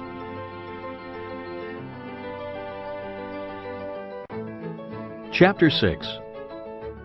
Financial IQ number 4, Leveraging Your Money. On August 9, 2007, the stock market plunged nearly 400 points. The Federal Reserve and central banks around the world began injecting billions in cash into the economy to make sure the panic did not spread. The market was still nervous the next day. As I was getting ready for the day, a newscaster on a morning television program was interviewing 3 financial planners and getting their opinions. Their unanimous advice was, don't panic, stay the course. When asked for further advice, all 3 said, save money, get out of debt, and invest for the long term in a well-diversified portfolio of mutual funds. As I finished shaving, I wondered if these financial experts had all gone to the same school for parrots. Finally, one advisor took a moment to say something different.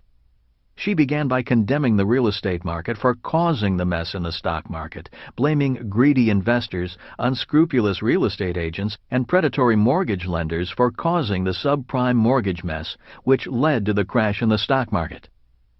This advisor said, I told my clients that real estate was risky, and my advice has not changed. Real estate is a risky investment, and investors should invest for the long term in blue-chip stocks and mutual funds. As the financial planner on television was ending her attack on real estate, my wife Kim walked into the room and said, Remember, we have a closing today on the 300-unit apartment house. Nodding my head, I said, I'll be there. As I finished dressing, I thought, it's funny the financial advisor's saying that investing in real estate is risky. The real estate markets are crashing at the same time Kim and I are buying a $17 million apartment house in Tulsa, Oklahoma, and we are excited about it. Are we on the same planet? So what is the difference between the financial planner who was negative on real estate and why was I excited about buying more property? The answers to that question are found in this chapter through 2 financial concepts, control and leverage. The new capitalism puts millions of workers' money into investments that allow them very little control or leverage.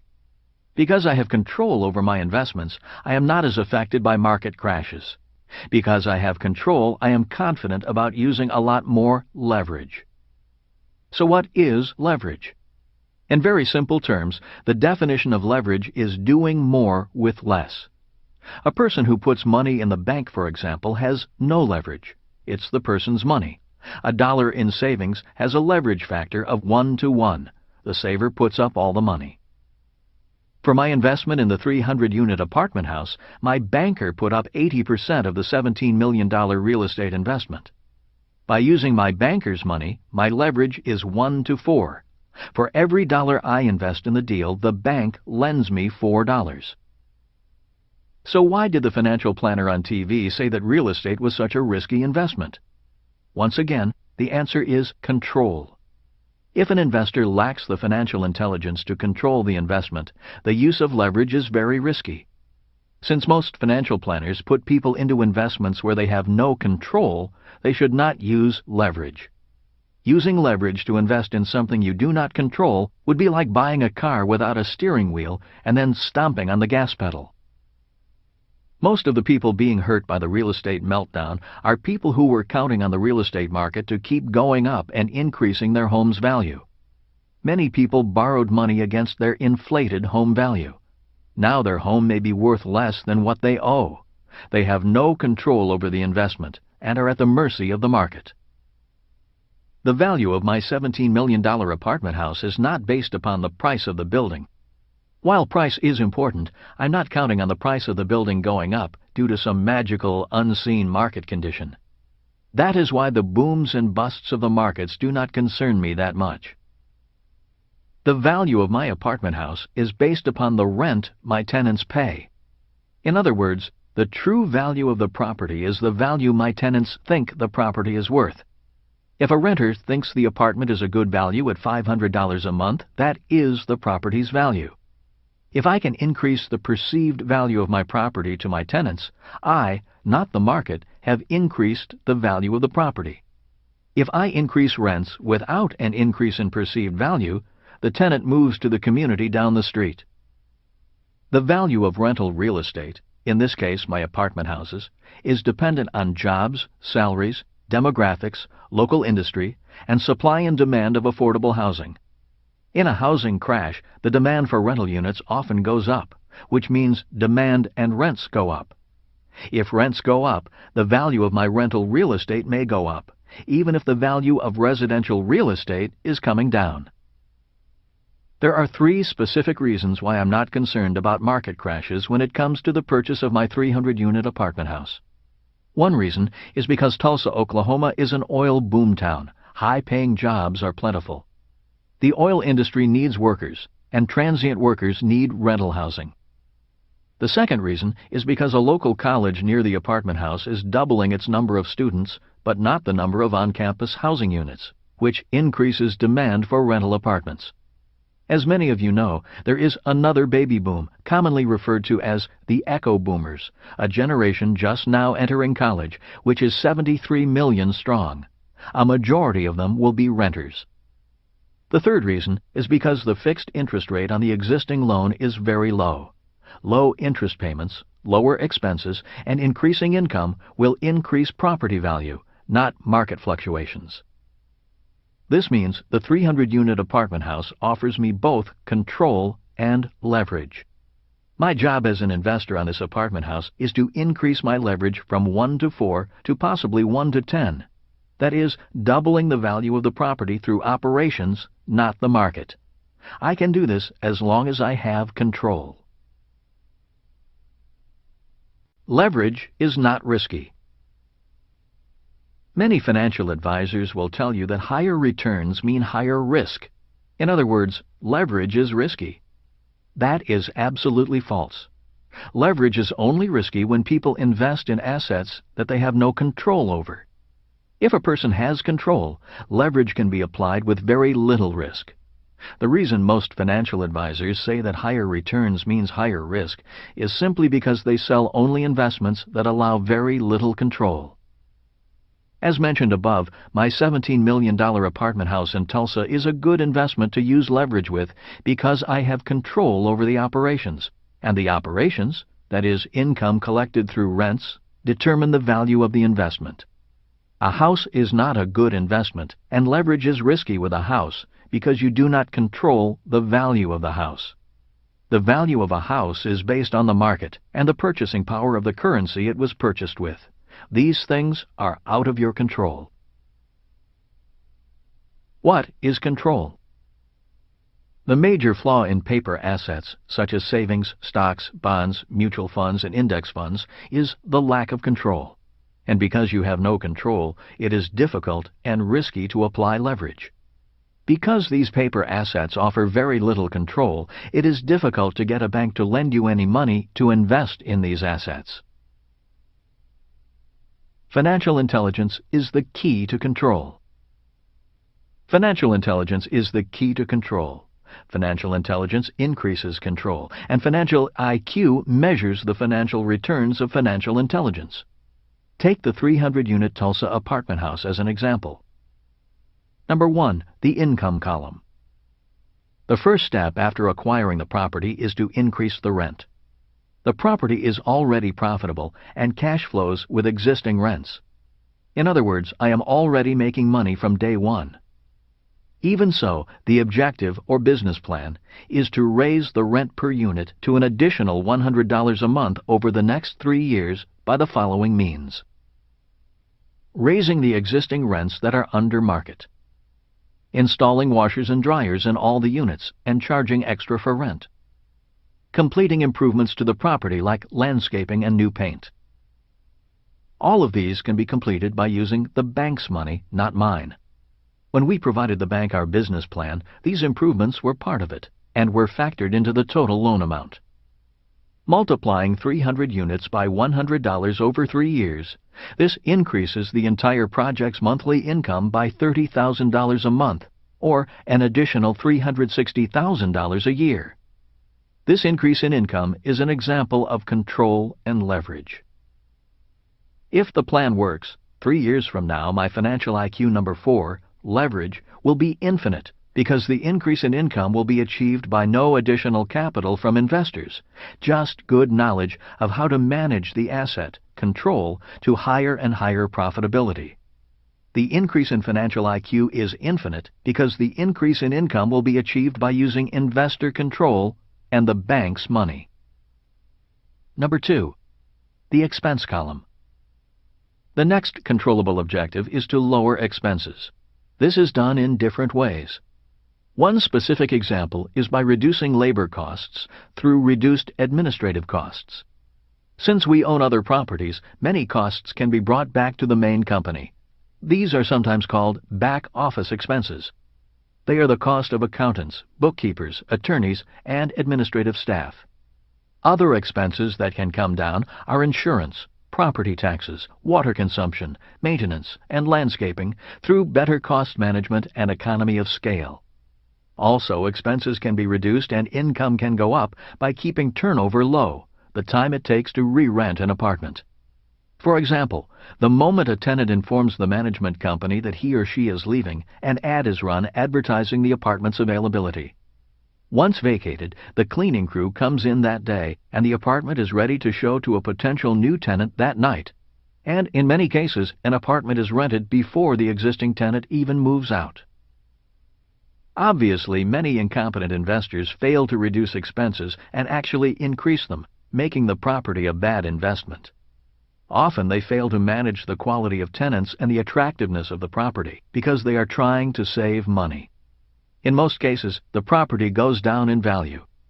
It's these poorly run properties that we like to buy because we can turn them into good investments through good property management.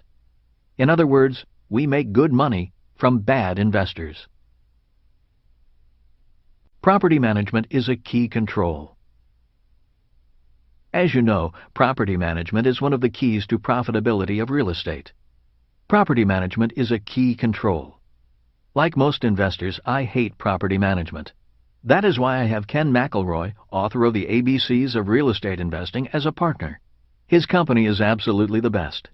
If you would like more information on property management or how to increase the value of real estate through property management, the Rich Dad Company offers several books and audio products created by my friend and investment partner Ken, whose company is a leading property management company in the southwestern United States. One of the reasons why I stay clear of most stocks and mutual funds is because I have no control over expenses, especially management salaries, bonuses, and fees. It makes me sick to read about a greedy CEO's increase in pay even as shareholder value drops. Number 3. The liability column. My 300-unit apartment house had an existing mortgage interest rate of just 4.95%. The low interest rate increases the asset value of the entire property. By adding a second mortgage at 6.5%, we created a blended rate of about 5.5%. 4.9% plus 6.5% equals 5.5%. This low interest rate is an important control and leverage. A percentage point on millions of dollars has a great impact on net income. For example, a 1% savings on a $10 million mortgage is $100,000 in extra income annually. Number 4. The asset column. By increasing rents, reducing expenses, and reducing debt, or interest on debt, the asset value of the property increases. Before going on into higher forms of leverage and control, I believe it is important to recap and review the points covered so far before getting more complex. These are the 7 points. Point number 1. There are many types of leverage. The financial leverage most people are familiar with is the leverage of debt, that is OPM, or other people's money. All 5 financial intelligences, which are increasing income, protection from predators, budgeting, leverage, and information, are forms of leverage. Leverage is anything that makes your job a little easier. It's easier to move a heavy object with a forklift, and it's easier to make a sophisticated investment decision with a higher financial IQ. Point number 2. Most investors invest in paper assets they have very little control over. Examples of paper assets are savings, stocks, bonds, and mutual funds and index funds. Because these assets allow little to no control, these investors have very little leverage and low returns on investment and reflect a low financial IQ. An example of low financial IQ is a 5% return on savings, paying taxes on that return, and then having inflation almost wipe out its value. Point number 3. An increase in returns does not mean an increase in risk. When financial advisors say that an increase in returns means an increase in risk, they are right when speaking about paper assets. They are wrong when speaking for all assets.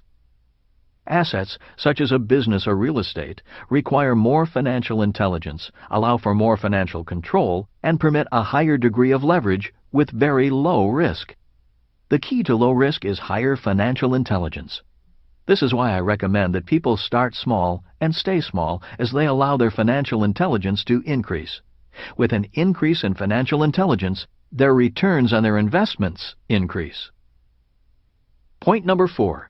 Most financial advisors are not investors. Financial advisors are simply salespeople. Most financial advisors, even many real estate brokers, invest only in paper assets if they invest at all. Most have very little leverage professionally and financially.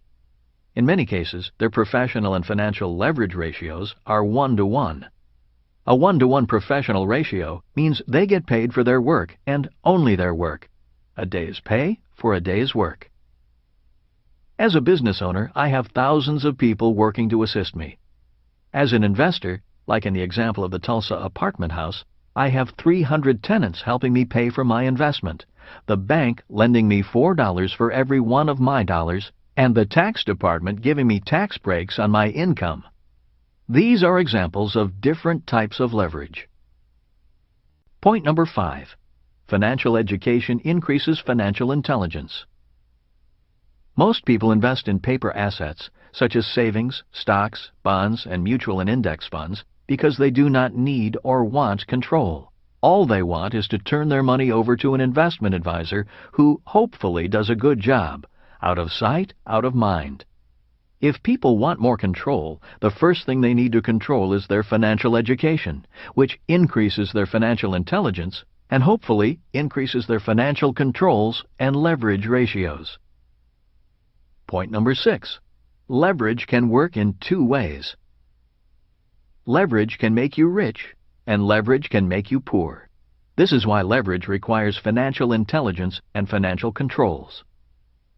With stocks, a trader can use the leverage of options. If a trader thinks the market is going up, they may use a call option, which is the right to purchase a stock at a certain price within a certain time. If the trader thinks the market is going down, they may use a put option or short the stock. In other words, a trader has the potential to make money if the stock price is going up or going down. The problem, however, is that the trader has no control over the asset, just control over the terms of their trade. Learning to trade a market, even in real estate, is an important part of an investor's financial education. Real estate investors also use options. In real estate, a call option is known as a down payment. Since most of my investment in real estate is based upon rental prices and operating costs of a property, up and down markets in real estate do not affect me as much. While I do occasionally flip a property, especially if someone is willing to pay me a ridiculous price for it, as a practice, I would rather buy a property and collect rent and other income for a long time.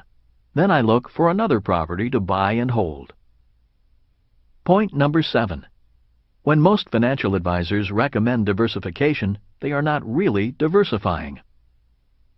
There are 2 reasons why the diversification they recommend is not diversification. The first reason is that financial advisors invest in only one category of asset, paper assets. As the market crash of August 9 and 10, 2007 revealed, diversification did not protect paper asset values. The second reason is that a mutual fund is already a diversified investment. It is a hodgepodge of good and bad stocks. Professional investors don't diversify. As Warren Buffett says, diversification is a protection against ignorance. Diversification is not required if a person knows what they are doing. Instead of diversifying, professional investors do 2 things. One is to focus only on great investments. This saves money and increases returns. The second is to hedge. Hedging is another term for insurance. For example, my 300-unit apartment house is required by the bank to have all sorts of insurance. If the property burns down, insurance pays my mortgage and rebuilds the building. Best of all, the cost of the insurance is paid out of the rental income itself. Two of the main reasons I do not like mutual funds is that banks do not lend money on them, and insurance companies will not sell me insurance against catastrophic loss if the market crashes. And all markets crash. On to more leverage, higher returns, and lower risk. Focus, not diversification, is the key to more sophisticated leverage, higher returns, and lower risk. Focus requires more financial intelligence.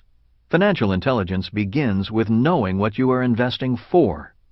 In the world of money, there are two things investors invest for: capital gains and cash flow. Number 1. Capital gains. Another reason so many people think investing is risky is because they invest for capital gains. When a person says, "I'm buying this stock, mutual fund, or piece of real estate," he or she is investing for capital gains, an increase in the price of the asset. For example, if I had purchased the $17 million apartment house hoping I could sell it for $25 million, then I would be investing for capital gains. Number 2. Cash flow. Investing for cash flow is a lot less risky. Investing for cash flow is investing for income. If I put savings in the bank and receive 5% in interest, I am investing for cash flow. While interest is low risk, the problem with savings is the return is low, taxes can be high, and the dollar keeps losing value. When I purchased the 300-unit apartment house, I was investing for cash flow. The difference is, I was investing for cash flow using my banker's money for a higher return on investment and paying less in taxes. That is a better use of leverage. What are you investing for? Most financial advisors recommend that a person invest in growth funds when he or she is young. Investing for growth is investing for capital gains. They advise older investors to then shift their growth funds into income funds or annuities. In other words, invest for cash flow when you are older. They believe cash flow is less risky and more certain. When it comes to capital gains or cash flow, there are three general types of investors. They are: Number 1. Those who invest only for capital gains. In the world of stocks, these people are called traders, and in the real estate market they are called flippers. Their investment objectives are generally to buy low and sell high. When you look at the cash flow quadrant, traders and flippers are actually in the self-employed quadrant, not the investor quadrant. They are considered professional traders, not investors. On top of that, in America, traders and flippers are taxed at the higher self-employed quadrant tax rates and do not enjoy the benefits of the tax breaks the investor quadrant receives. Number 2. Those who invest only for cash flow. Many investors like savings or bonds because of the steady income. Some investors love municipal bonds because they pay a tax-free return. For example, if an investor buys a tax-free municipal bond paying 7% interest, the effective return on investment, ROI, is the same as receiving a 9% taxable return. Number 3. The investor who invests for capital gains as well as cash flow. Years ago, old-time stock investors invested for both capital gains and cash flow. Old-timers still talk about the price of a stock going up, as well as paying the investor a dividend. But that was in the old economy, the old capitalism. In the new capitalism, most paper investors are looking for the quick buck to make a killing. Today, the big investment houses are hiring the smartest whiz kids out of college and using computer models to look for the slightest market patterns they can exploit.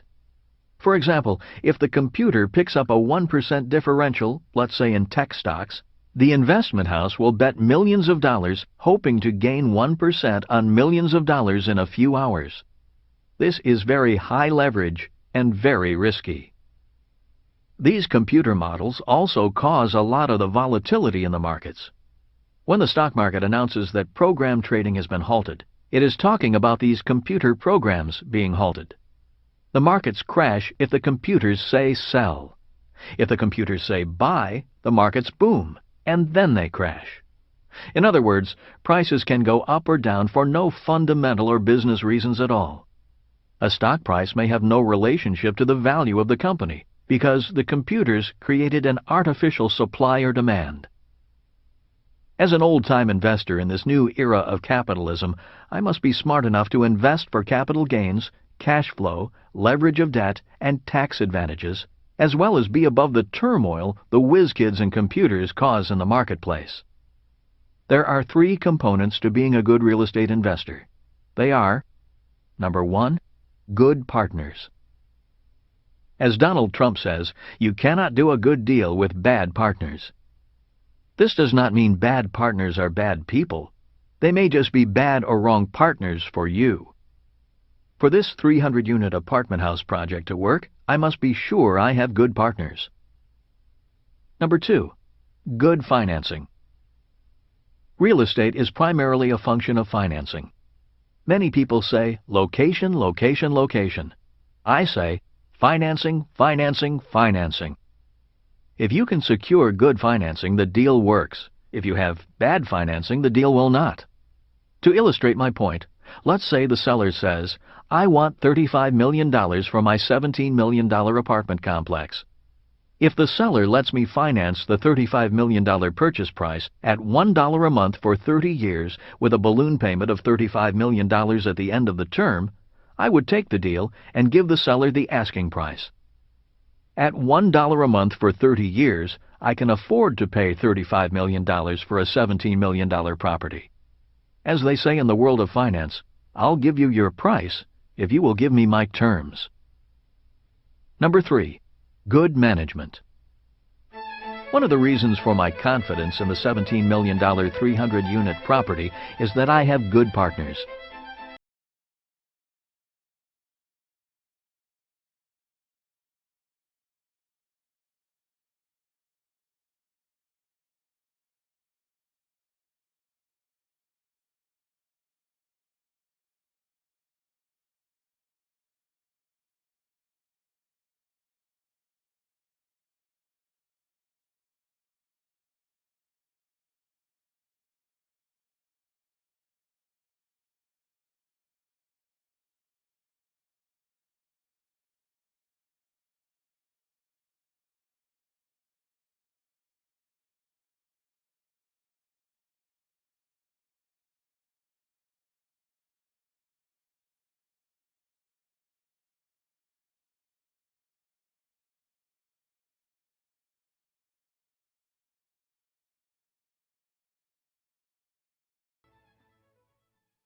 Higher returns with less risk. I'm going to further explain my confidence in the investment thanks to my partners and having control over the 300-unit apartment project. Why I am willing to use a lot of leverage, why I believe the risk is low, how I make more money, and how I pay less in taxes. There are three more advanced investment strategies that require a higher level of financial intelligence. The three advanced leverage strategies are OPM, ROI, and IRR. Number one, OPM, other people's money. There are many ways to use OPM. With the 300-unit apartment building, I am using 80% leverage. First of all, the beauty of using the bank's money is that it is tax-free money. The other benefits of the bank's money are I keep the appreciation, cash flow income, tax benefits, and amortization. The bank puts up 80% of the money, but I receive 100% of the benefits. What a great partner! Number two, ROI, return on investment. A confusing concept for many investors is the return on their money, or ROI. For example, when you read financial publications, many mutual funds claim they have gone up by 10%. But my question is, did any of that 10% return to the investor?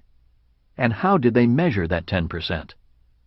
Some funds measure the 10% by the price of the shares in the fund going up.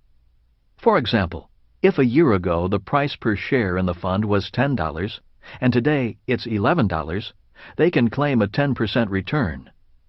In this case, the return was measured in capital gains. As an investor who invests for both capital gains and cash flow, the only return I count is the cash flow. For example, if I invest $10 and each year after taxes I put $1 in my pocket from cash flow, my return is 10%. I do not count the return on asset appreciation because it is an estimate and does not become a reality unless I sell the asset. The difference is that one measure of the ROI is in the price of the stock, and the other measure of ROI is money in my pocket. I actually want both, 10% in asset appreciation and 10% cash in my pocket. But cash flow is the only return that can be tangibly measured while I hold the asset. More leverage, higher returns. The reason leverage is so important is because the higher the leverage, the higher the return. For example, if I buy a $100,000 rental unit with my money and I receive $10,000 a year net income, my cash-on-cash return is 10%. If I borrow $50,000 and am still able to receive a $10,000 return, my cash-on-cash return is 20%. If I finance the entire $100,000 and still receive a $10,000 return, my return is infinite. Infinite returns mean money for nothing. $10,000 flows into my pocket and nothing comes out. The renters cover my expense and I receive the income. Money for nothing. In my next example, again using the 300-unit apartment house, I will explain how I receive an infinite return by using leverage. The way this will be done is by raising rents and adding washers and dryers to each of the 300 units. The net $100 a month increase in rents is due to increased rents to match the competition, upgrades to the exterior, and fitting each unit with washers and dryers. This $100 a month increase in income is a 100% financed transaction. We get extra money from the bank to do the renovations. We have the control. The increase in debt is more than covered by our increase in income. This extra $100 is technically an infinite return because all the expense is fronted by the bank and all the returns come to me. The increase of $100 per month is multiplied by 300 units. This is an increase in gross income of $30,000 a month and $360,000 a year on top of the cash flow we are already getting. This $360,000 is an infinite return measured by cash flow in hand, not some fictitious capital gain on paper. In summary, the bank puts up 100% of the money for these improvements, and we receive the increase in income. The tenants pay for expenses and the mortgage. Number 3, IRR, or internal rate of return.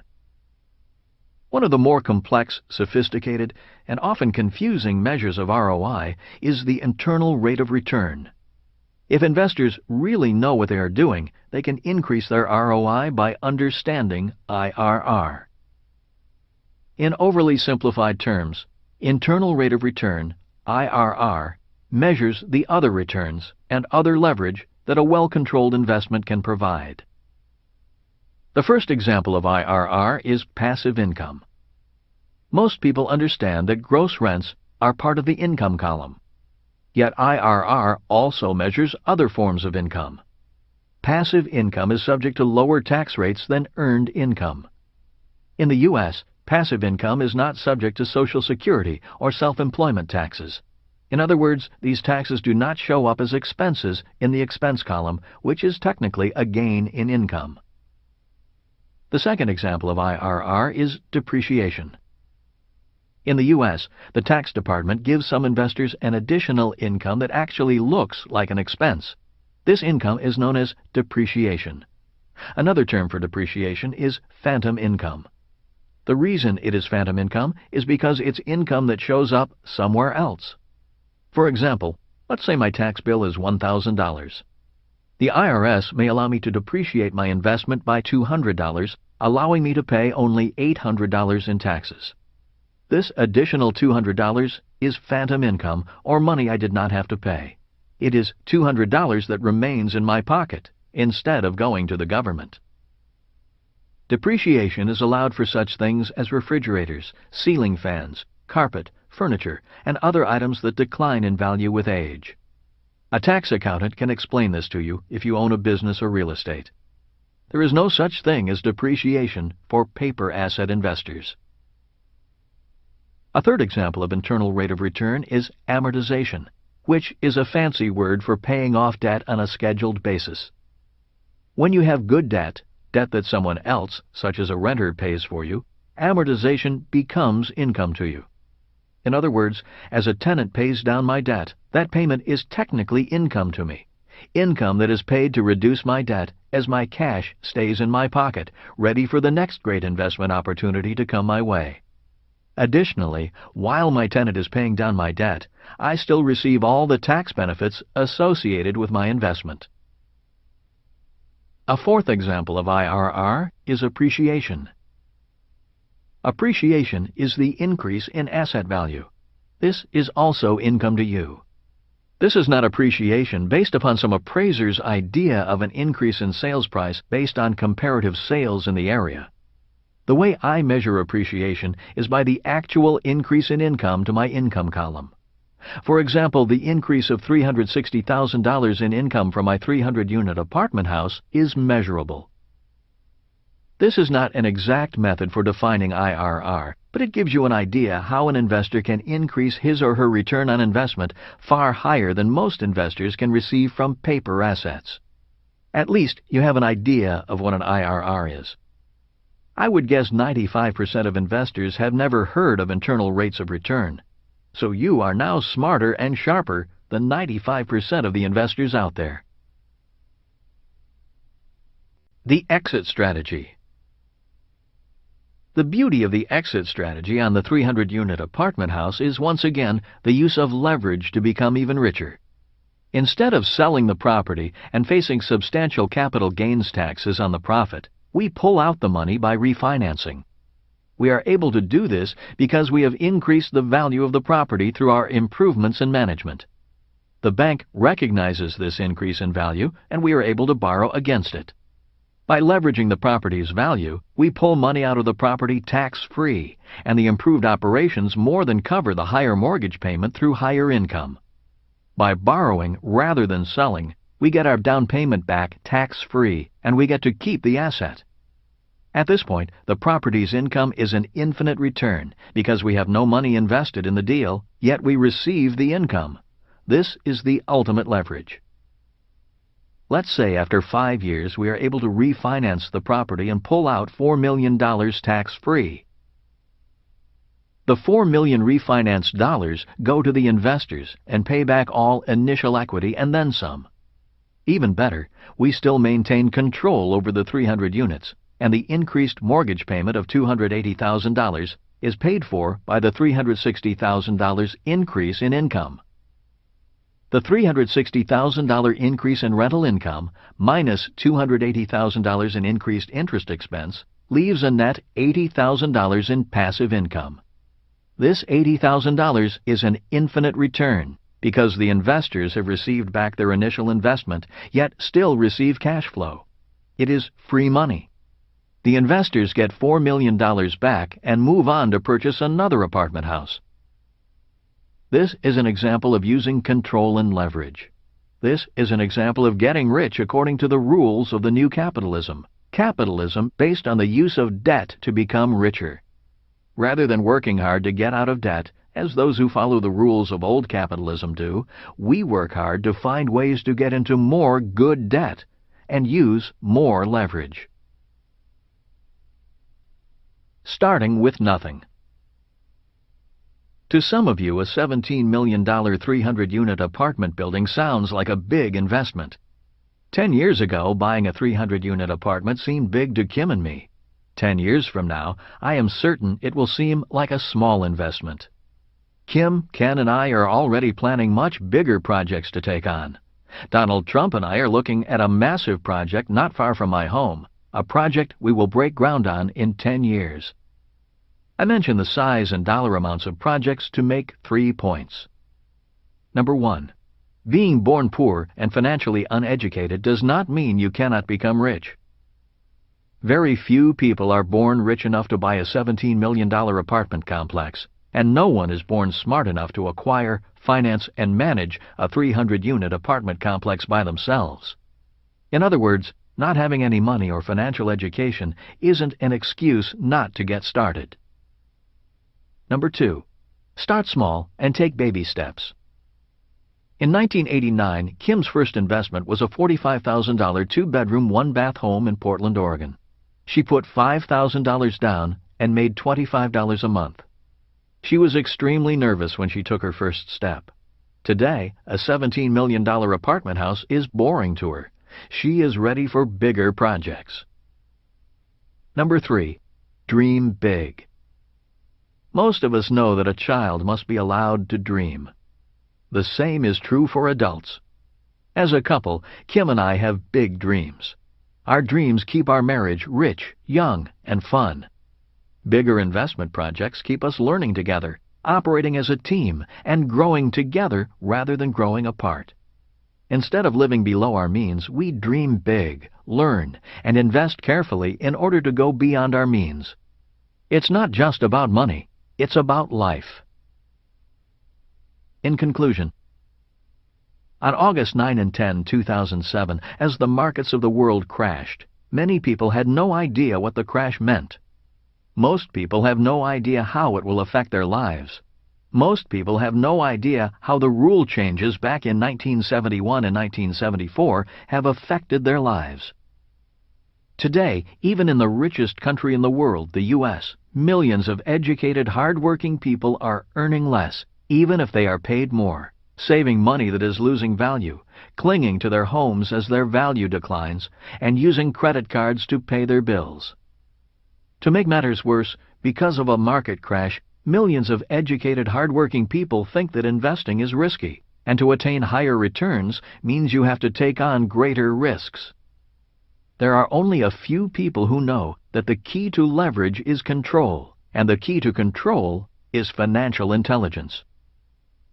The good news is that the higher your financial intelligence, the more money you make without needing money. In this new capitalism, it is truly possible to make money for nothing. In the information age, knowledge is the ultimate leverage. The more money you make without money, the higher your ROI and IRR, and the higher your financial IQ. Chapter 7. Financial IQ number 5. Improving your financial information. In January of 1972, I was transferred from Camp Pendleton, California, to an aircraft carrier off the coast of Vietnam. My primary job on board the carrier was as a helicopter gunship pilot. My primary mission was to fly as an escort for the larger troop helicopters. My secondary job was as an assistant to the squadron's top-secret information officer. It was an extremely interesting job. For hours on end, we would sit, listen, observe, gather, and process top-secret information.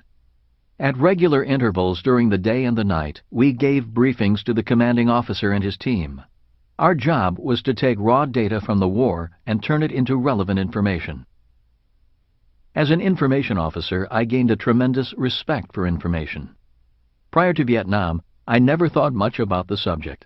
In school, I thought the study of information was a joke. To me, information was just data, mindless facts and figures, dates and times to be memorized in order to pass tests. In Vietnam, information could mean life or death for my fellow pilots. Today, I believe that I am a better entrepreneur and investor because of my position as information officer. Today, I know that information can mean life or death in war, and the difference between being rich or poor in business. While at war, the amount of information we had to process was staggering. Very quickly, we had to learn how to sort, categorize, discard, and process tremendous amounts of information from multiple and varied sources. To handle information overload, the military puts a great amount of effort into classifying information. Without classification, all information is equal and virtually worthless. As an information officer in Vietnam, I learned to classify information according to a set of characteristics. They are: Number 1, time. In war and in business, information can be useful one minute and obsolete the next. War is fluid, always moving. So is business and investing. Enemy troops can be one place today and 100 miles away tomorrow. In business, a business advantage can be priceless today and worthless tomorrow. Number 2, credibility. We had to know who the information came from. Were our sources credible and reliable? Unfortunately, in the world of money, most people get their financial information from people they work with or salespeople. They may be good, honest people, but they are not credible or reliable sources of financial information. Number 3, classification. In the military, I learned to sort information into categories. For example, top secret information was only available to those with top secret clearances. In the world of business and investing, top secret or classified information is known as insider information. When the average investor hears the term, he or she thinks of illegal information, and sometimes it is. Insider information is illegal when a person receives information from someone inside a public company and uses it to buy or sell that company's shares.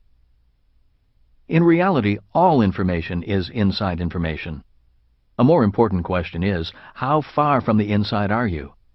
By the time a person hears a hot tip about a company's new product or news that a company is in trouble, people on the inside and close to the inside have already traded on that information. The battle has already been won, and the average investor has lost. Let me make it clear that I do not encourage or condone illegal insider trading. The distinction I want to make is about the importance of being on the inside and getting close to the information. One of the reasons I love being an entrepreneur and a real estate investor is because I am a legal insider who can trade on inside information. Since I am not a public company, I can also freely tell my friends what I know and how I am investing. One of the main reasons my rich dad encouraged me to develop my financial intelligence is so I could have access to inside information. The closer to the inside your information, the richer you become. Number 4, relative information. Watching battlefield information change day by day, we as information officers were able to interpret past and present information to forecast future information. For example, if we knew that the enemy troops were in one position on Tuesday, another position on Wednesday, and another position on Thursday, we could begin to predict where they were going and what their objectives might be. In other words, we had to know how information related to other information. In the world of business and investing, this past, present, and future information gathering is known as watching the trends. Number 5, deceptive information. In war, the enemy would often try to deceive us by sending deceptive information. They occasionally did this by using diversionary tactics. For example, they might move a large number of troops and equipment, making a lot of noise and dust just to distract us from their real motives and objectives. Or they allowed us to capture one of their troops who provided erroneous information. Business and investing are rampant with deceptive information. An entrepreneur and investor must be constantly vigilant and on guard. For example, many times a financial expert will tell you something and then do the opposite. This person may go on television and say he is bullish on a stock and is buying it. This bit of information causes other people to buy the stock, driving the stock price up. Once the price is up, the person who recommended the stock sells and takes a huge profit. This is known as the pump and dump. Classifying information to become richer. There are a number of lessons I learned in the military about classifying information that are applicable to business. Lesson number 1. Facts versus opinions. The key to military intelligence is to know the difference between facts and opinions. The same is true for financial intelligence. One of the reasons so many people think investing is risky is because they do not know the difference between facts and opinions. A few examples of opinions are: when someone says the shares of a company are going to go up, it's an opinion because it is about a future event. When someone says a person's net worth is $1 million, it's an opinion because most valuations are opinions. If a person says he is very successful, this is an opinion, because the definition of success is relative. Lesson number 2. Insane solutions. An insane solution occurs when a person uses information that is an opinion as a fact. In war, this can kill you. In business, it can ruin you. For example, question: why did you buy that house when you knew you couldn't afford it? Answer: I bought it because my broker said it was going to go up in value. I thought that I could buy the house, live in it, and then sell it for a profit, which would solve my money problems. Question: why do you invest in those mutual funds? Answer: because my supervisor told me to. She said it was a good investment. Lesson number 3. Risky actions. In war, if you didn't verify information and acted on it blindly, you risked death. A risky investor invests based on opinions. Unfortunately, this describes most investors. Since most investors invest for capital gains, their investment decision is based upon opinions about the future. Many investors invest in mutual funds based upon the opinion that the stock market goes up 8 to 10% per year. If the opinion is wrong, they lose. A smart investor knows the difference between facts and opinions. A cash flow investor invests for facts. If possible, a smart investor will invest using both opinion and facts, and invest for both cash flow and capital gains. If you are investing in stocks, mutual funds, real estate, or business, ask yourself if the information you are basing your decision on is fact or opinion. Lesson number 4. Control over the asset. One important bit of information I want is how much control I have. In the previous chapter on Financial IQ number 4, Leveraging Your Money, I stated that it was important to invest with control before leverage. If I do not have control, I do not use much leverage. I control my asset value by controlling my rents. My asset value is not based upon a market appraisal, which is an opinion 99% of the time. Lesson number 5. What are the rules? Rules and laws are very important types of information. Many people get into trouble simply because they do not know the rules, ignore the rules, or break the rules. Personally, I never liked rules. In Vietnam, I liked them even less. One of the things I hated was that we fought according to one set of rules, and the enemy fought according to another. One rule I found ridiculous in war was the rule that we could not pursue the enemy across borders. The enemy would fight close to the border and then escape across it for safety. There were many times we had to break off a fight because the VC crossed back into Laos. It was my rich dad who changed my attitude towards rules. He said, if you play sports and there is no referee to enforce the rules, the game turns into chaos. If you drive on the highway and police do not enforce the rules, people die. This is why rules are important. Rules can make a person very rich or very poor. This is why information on rules is so important. For people who want to be rich, having good accountants and lawyers is important. Today, there are so many laws, rules, and regulations that it is impossible for any one person to know or understand them all. While hiring an attorney or accountant may seem expensive, the pain and money they can save and make for you can be much greater than the fees you pay them. Remember 2 things. Rules provide a valuable source of information about how the game of money is played, and without rules, assets decline in value. Lesson number 6. Trends. A trend is developed when an investor takes information from a set of facts and then forms an opinion.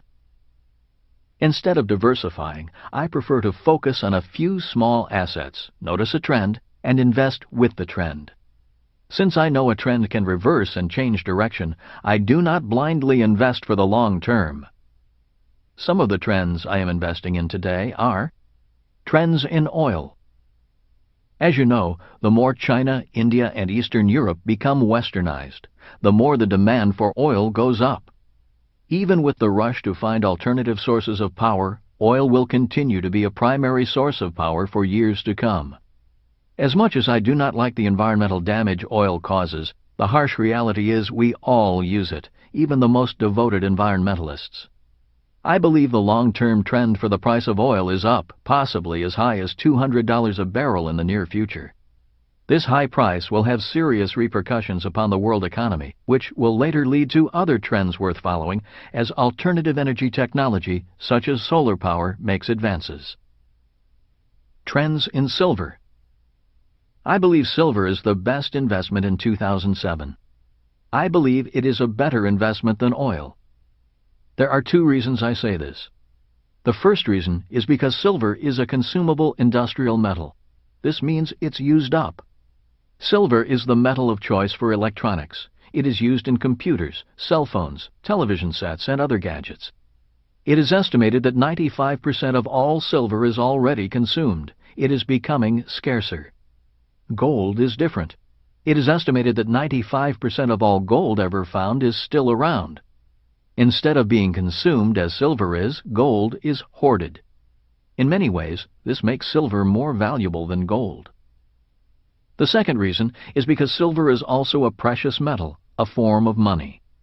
As the dollar drops in purchasing power, more people will look for anything that represents real money or at least holds its value. As I write, silver is very cheap when compared to gold. It is approximately $13 an ounce, while gold is approximately $600 an ounce. Historically, gold has been only 14 times the price of silver, which means if silver were $10 an ounce, gold would be trading at $140 an ounce. At today's prices, gold and silver are trading at a differential of 50.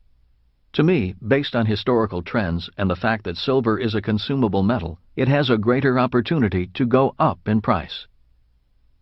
Trends in housing. One of the reasons I love investing in apartment houses is that rich or poor, people will pay for a roof over their head. In America, the population is expected to grow from 300 million to over 400 million in the next 2 decades. So I believe the price of housing will continue to trend up. As real estate becomes more expensive and difficult to afford, and as wages come down, I believe these trends will cause more people to be renters. One of the reasons Kim and I did not panic during the August 9, 2007 crash is because we rent out real estate for cash flow. We do not sell real estate. When the subprime mortgage market collapsed, sellers panicked. People who invested for cash flow, those who rent property to others, didn't panic. In fact, they saw opportunity. In down markets, there are more renters than buyers, so a crash is generally good for landlords, but not sellers. A final thought on trends is the importance of history and cycles. Having survived a number of up and down markets, I have learned a lot from history. There is one historical trend I believe is worth watching. That trend is the 20-year cycle between stocks and commodities. As a person who sailed for an oil company, I became curious about why the prices of commodities went up as stock prices came down. A few years ago, I came across a book written by one of my favorite financial authors, Jim Rogers, entitled Hot Commodities. Rogers discovered that stock prices went up for 20 years at the same time as commodity prices came down. For example, from 1960 to 1980, just as I was coming of age, commodity prices, such as oil and gold, were rising. In 1980, oil, gold, silver, and real estate prices came down rapidly as stock prices started climbing. Between 1980 and 2000, the stock market was the place to be, and oil, gold, and silver were dogs. While the commodity market was down, I was buying all the oil, gold, silver, and real estate I could. On schedule, in 2000, at the height of the dot-com boom, share prices dropped and commodity prices came roaring back up. If history repeats, this means that commodities will come down in 2020 and stocks will be the market to be in again. In conclusion, ultimately, it is not the asset that makes you rich. Information makes you rich, or poor. In real estate, most investors lose money because of inadequate information and intelligence. That is why when someone asks me, "Is real estate a good investment?" my reply is, "I don't know. Are you a good investor?" Chapter 8. The Integrity of Money. Integrity is an interesting word. I have heard it used in many different ways and in different contexts. Many times I have heard someone say, "He has no integrity." Someone else might say, "That house has integrity of design." Before discussing the integrity of money, I think it best I give my definition of integrity. Webster's offers 3 definitions for integrity. They are: number 1, soundness, an unimpaired condition. Number 2, incorruptibility, firm adherence to a code of especially moral or artistic values. Number 3, completeness, the quality or state of being complete or undivided. All 3 definitions are required to discuss money and integrity. To better illustrate, I use the example of the integrity of an automobile. An automobile is made up of systems: the brake system, fuel system, electrical system, and so on. If the systems are not operating in integrity, the car will not be sound. The car is not whole. A similar example can be made with the human body. Some of the systems of the body are the respiratory system, nervous system, digestive system, and so on. If the integrity of the human body's system is not sound, corrupted with clogged arteries, for instance, health declines and disease or death soon follows. Just as health can break down from a lack of integrity, so can wealth be compromised by a lack of integrity. Symptoms of a lack of financial integrity are crippling taxes, high expenses, excessive debt, bankruptcy, foreclosure, sadness, and despair. Earlier, I listed 5 different financial intelligences. Once again, they are: financial IQ number 1, making more money; financial IQ number 2, protecting your money; financial IQ number 3, budgeting your money; financial IQ number 4, leveraging your money; financial IQ number 5, improving your financial information. The integrity of all 5 intelligences is required if a person wants to grow rich, stay rich, and pass his or her wealth on for generations. Missing one or more of the financial intelligences is like someone who doesn't know how to drive attempting to drive a car that has brakes without pads and water in the gas lines. When a person is struggling financially, one or more of these financial intelligences is out of whack, financial integrity is not sound, and the person is not complete. A reflection of financial integrity. As my rich dad said, "My banker has never asked me for my report card." The reason bankers don't ask for an academic report card is because they are looking for financial intelligence, not academic intelligence. This is why they ask for a financial statement. A financial statement is a reflection of your financial integrity. It is the equivalent of your financial report card. Bankers are looking for answers that relate to the 5 financial intelligences. Obviously, they want to know how smart people are at making money, protecting their money, budgeting their money, leveraging their money, and how informed they are. A financial statement will give the bank the information it is looking for. Intrinsic value. Warren Buffett does not diversify. Instead, he looks for a company with intrinsic value, a company with financial integrity. He wants to know if the business has the 5 financial intelligences. In overly simplified terms, Buffett wants the answers to the following questions. Number 1, can the business make more money? Number 2, does the business have a protected niche? Number 3, does the business budget its money and resources well? Number 4, can the business be leveraged and expanded? Number 5, is it run by a team of smart, well-informed people? In even simpler terms, intrinsic value means: number 1, niche. This means the business has a core competence, something that will make money in good times and bad. Coca-Cola fits this requirement. People will always drink sugared water regardless if plain water is better for them. A big advantage Coca-Cola has is its trademark, which is protected by law. You may recall that financial intelligence number 2 is protection.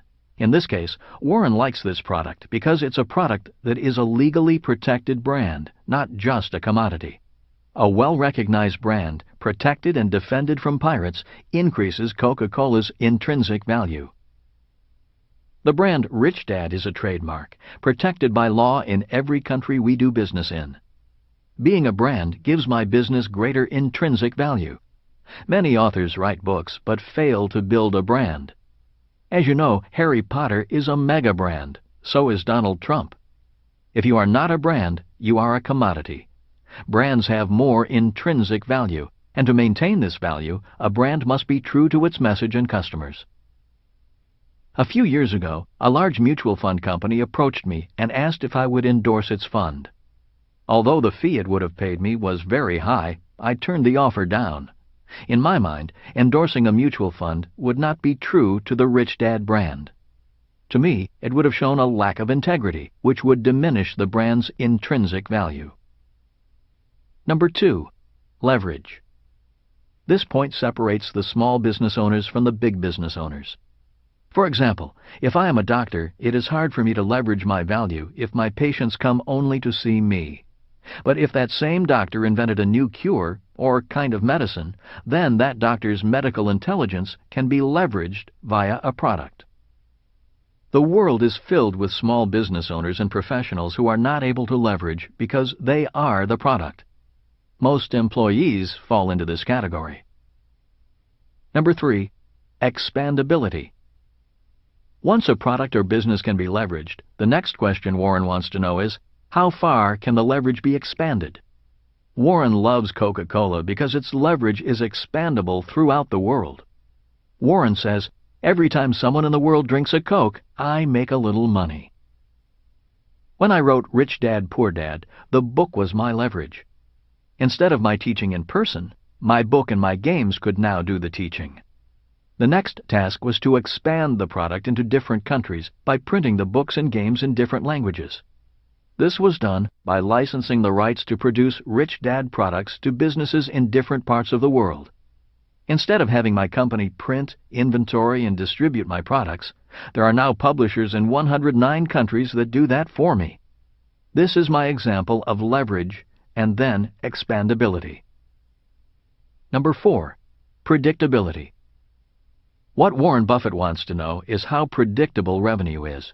He doesn't want peaks and valleys in income. He wants to know that come rain or shine, the money will come in like clockwork. One of the reasons I love my apartment houses is that rain or shine, the money comes in. I'm not worried about the price of real estate going up or coming down. I want my money coming in 24/7 from all over the world and from my apartment houses. This is why Warren Buffett does not diversify. Instead, he focuses on a business's intrinsic value. Recognizing intrinsic value requires the 5 financial intelligences. When a business has intrinsic value, the business has integrity. When a business has integrity, it has a better chance to grow and remain profitable, regardless of changing economic conditions. Before investing in a company, a professional investor looks at the business's financial statement. The professional investor is looking for business integrity. The same is true when a real estate investor buys an apartment house. Knowing about the internal rate of return, IRR, is intrinsic value applied to real estate. The problem for most people, due to lack of financial education in school and not being able to read a financial statement, is that they don't know if the company or real estate they are investing in has financial integrity and intrinsic value. Chapter 9. Developing Your Financial Genius. I didn't know I wasn't smart until I went to school. From kindergarten all the way through college, school was a struggle. I also didn't know I was poor until I went to school. When I was 9 years old, my family moved across town, and I went to a school for rich kids. Interestingly, there were 2 elementary schools directly across the street from each other. On one side of the street was Union School. On the other side was Riverside School. Both were public schools. One school for the rich and the other for the working class. Originally, Union School was for the children of the sugar plantation union workers, hence the school's name. Riverside was the school for the children of sugar plantation owners and managers. I attended Riverside because the house our family lived in happened to be on the side of the street next to the river. Even though I was only 9, I was aware that my classmates at Riverside School lived at a higher standard of living than my family. Many of my rich classmates lived in an isolated community connected by a bridge across the river. Every time I crossed that bridge to play with my friends, I knew I was crossing into a different world. Although rich, my classmates and their families were not snobs. They were friendly people involved in the community. I spent a lot of time at my friends' beach homes, on their boats, and flying in their planes. They did not flaunt their wealth, they shared it. To them, being rich seemed natural, not special. It was a lifestyle and a standard of living. Their lifestyle was not that big a deal to them. It was I who thought their lifestyle was a big deal, sometimes feeling uncomfortable, sometimes out of place, and acutely aware of the standard of living that separated us. At the age of 12, my rich friends went off to private schools, and I continued on through public high school with the kids who went to union school. In 1974, as I was getting out of the Marine Corps at the age of 27, I knew I wanted to be rich. Even though I had grown up, lost my baby fat, and gotten taller and stronger, in my mind, I was still the shy, fat guy without much money. I knew I wanted to be an entrepreneur and invest in real estate, but I had no money and no skills. The more I thought about it and compared the life I wanted with what I had, the more I realized that my school teachers were correct. I was average. I had no great skills or talent. I was not smart. If I was going to be rich, I needed to find a way to be at least above my means in every way. Don't live below your means. Financial experts advise people to live below their means and diversify. To many people, this sounds like smart advice. The problem with following this advice is that you wind up average because it is average advice. It is not bad advice, it's just average financial advice. Besides, who wants to live below their means? I knew I needed to focus if I wanted a higher standard of living, a standard of living like my classmates who lived across the bridge. I decided the best way to beat the A students, the rich kids, the teachers who labeled me average, was to become rich. I was not angry with them, I was just tired of being average.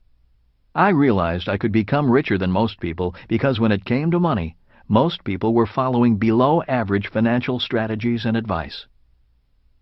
I built and rebuilt several businesses from 1974 to 1984.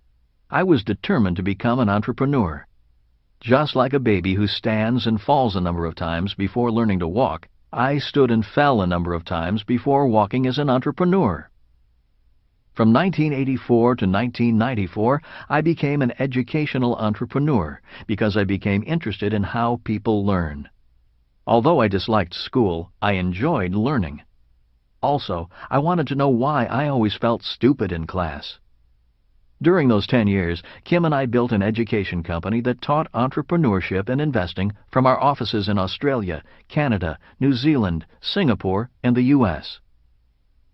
During this period of time, I did things differently, almost the opposite of the way traditional schools teach. Instead of creating an environment where only 1 or 2 students were smart, I created an environment where everyone could feel smart and learn. Instead of competing, the class cooperated. Instead of having students listen to me lecture, I created different games to teach specific subjects. Instead of being bored, adult students were actively challenged and participated. I went on to develop my educational board game Cash Flow from what I learned as an entrepreneurial educator, the first game to teach both accounting and investing at the same time. As you may know, accounting can be the most boring subject on earth, and investing the most frightening. By combining the 2 subjects into one game, learning became challenging and fun. A person could play the game 1,000 times and still learn something new about accounting, investing, and themselves. The game was officially launched in 1996. As I learned more about the human mind and how we learn, I found out a number of things about our school system that were disturbing. I found out that our current system of teaching actually damages a child's brain. In other words, even an A student can be slowed up by the educational system. The more I studied and practiced different teaching techniques in my classes, the more I began to find the answers I was looking for, and I found why I had constantly been labeled stupid or, at best, average. Multiple intelligences. Through my research, I discovered the book Frames of Mind, The Theory of Multiple Intelligences by Howard Gardner. His book teaches that there are 7 intelligences. Number 1, linguistic. Number 2, logical mathematical. Number 3, musical. Number 4, bodily kinesthetic. Number 5, spatial. Number 6, interpersonal. Number 7, intrapersonal. His book validated what I intrinsically knew. I simply didn't have the intelligences recognized by the school system, which are predominantly linguistic and logical mathematical. This is one of the reasons I failed English twice in high school. I could not write, spell, or punctuate. I am not linguistic, and I am not logical. In my freshman year at the Merchant Marine Academy, English became my favorite subject because I had a great teacher. If not for that teacher, I might not be an author today. My English teacher at the Academy had great interpersonal skills, which is why he could relate to me. I respected him. Instead of talking down to me, he inspired me. We could speak person to person rather than teacher to student. In his class, I wanted to be smart, and I wanted to learn. Instead of another F in English, I received a B. Later, as a Marine in Vietnam, it was my intrapersonal intelligence that kept me alive. Intrapersonal intelligence is the ability to control my emotions and get the job done, even if the job is life-threatening. Many people are not successful financially because their intrapersonal intelligence is weak. People with limited intrapersonal intelligences often say, "I need job security," or "that sounds risky." These are examples of emotions doing the thinking, not intrapersonal intelligence. As I studied more about Gardner and his theory of multiple intelligences, I realized that the A students were those who had high linguistic and logical mathematical intelligences. Reading, writing, and math were easy for them, but very difficult for me. My intelligence strengths were spatial, bodily kinesthetic, and intrapersonal, which is why I doodled in class, built a boat, and was not threatened or motivated when teachers told me I wouldn't get a good job if I didn't get good grades. At this time, you may want to ask yourself, of the 7 intelligences, which are you strongest at? 3 parts of the brain. Albert Einstein is credited with saying, "Imagination is more important than knowledge." As an entrepreneurial educator, I did a lot of research on the different parts of the brain. Boiling it all down to overly simplified terms, we have 3 basic parts to our brain: the left brain, the right brain, and the subconscious brain. The left brain is generally used for reading, writing, speaking, and logic. Kids who do well in school have well-developed left brains. From Gardner's work on multiple intelligences, the left brain would be most associated with linguistic, logical mathematical, and interpersonal intelligences. Writer, scientist, lawyer, accountant, and school teacher are professions for such people. The right brain is the part of the brain often associated with pictures, art, music, and other more nonlinear relationships, with creativity and imagination. From Gardner's work, musical and spatial intelligences would be most associated with the right brain. Designer, architect, and musician are professions for people with these dominant intelligences. The subconscious brain is the most powerful of the 3 brains because it includes the old brain, often called the primitive brain. It's the primitive brain that is most like an animal's brain. It does not think, but rather reacts, fights, flees, or freezes. From Gardner's work, the intrapersonal intelligence would most relate to the subconscious mind. In my opinion, it is a person's intrapersonal intelligence that ultimately determines if they are a success or failure in life, love, health, and money. This is because the subconscious mind is the most powerful part of the brain, especially in pressure situations. The subconscious mind also affects our bodily actions via bodily kinesthetic intelligence. For example, in the game of golf, pressure may cause a golfer to choke and miss an easy putt. Subconsciously, a person may freeze and not take action out of fear of making a mistake, or stay at a job for security rather than the love of the work. People with high intrapersonal intelligence have the ability to control the subconscious brain's desire to fight, flee, or freeze. Instead of flee, they may decide the best thing to do is freeze. If frozen, they may choose to fight. The point is, they have the intelligence to choose the appropriate subconscious response. If angry, they can speak calmly. If afraid, they can confront their fear. People think differently when their subconscious is controlled by fear.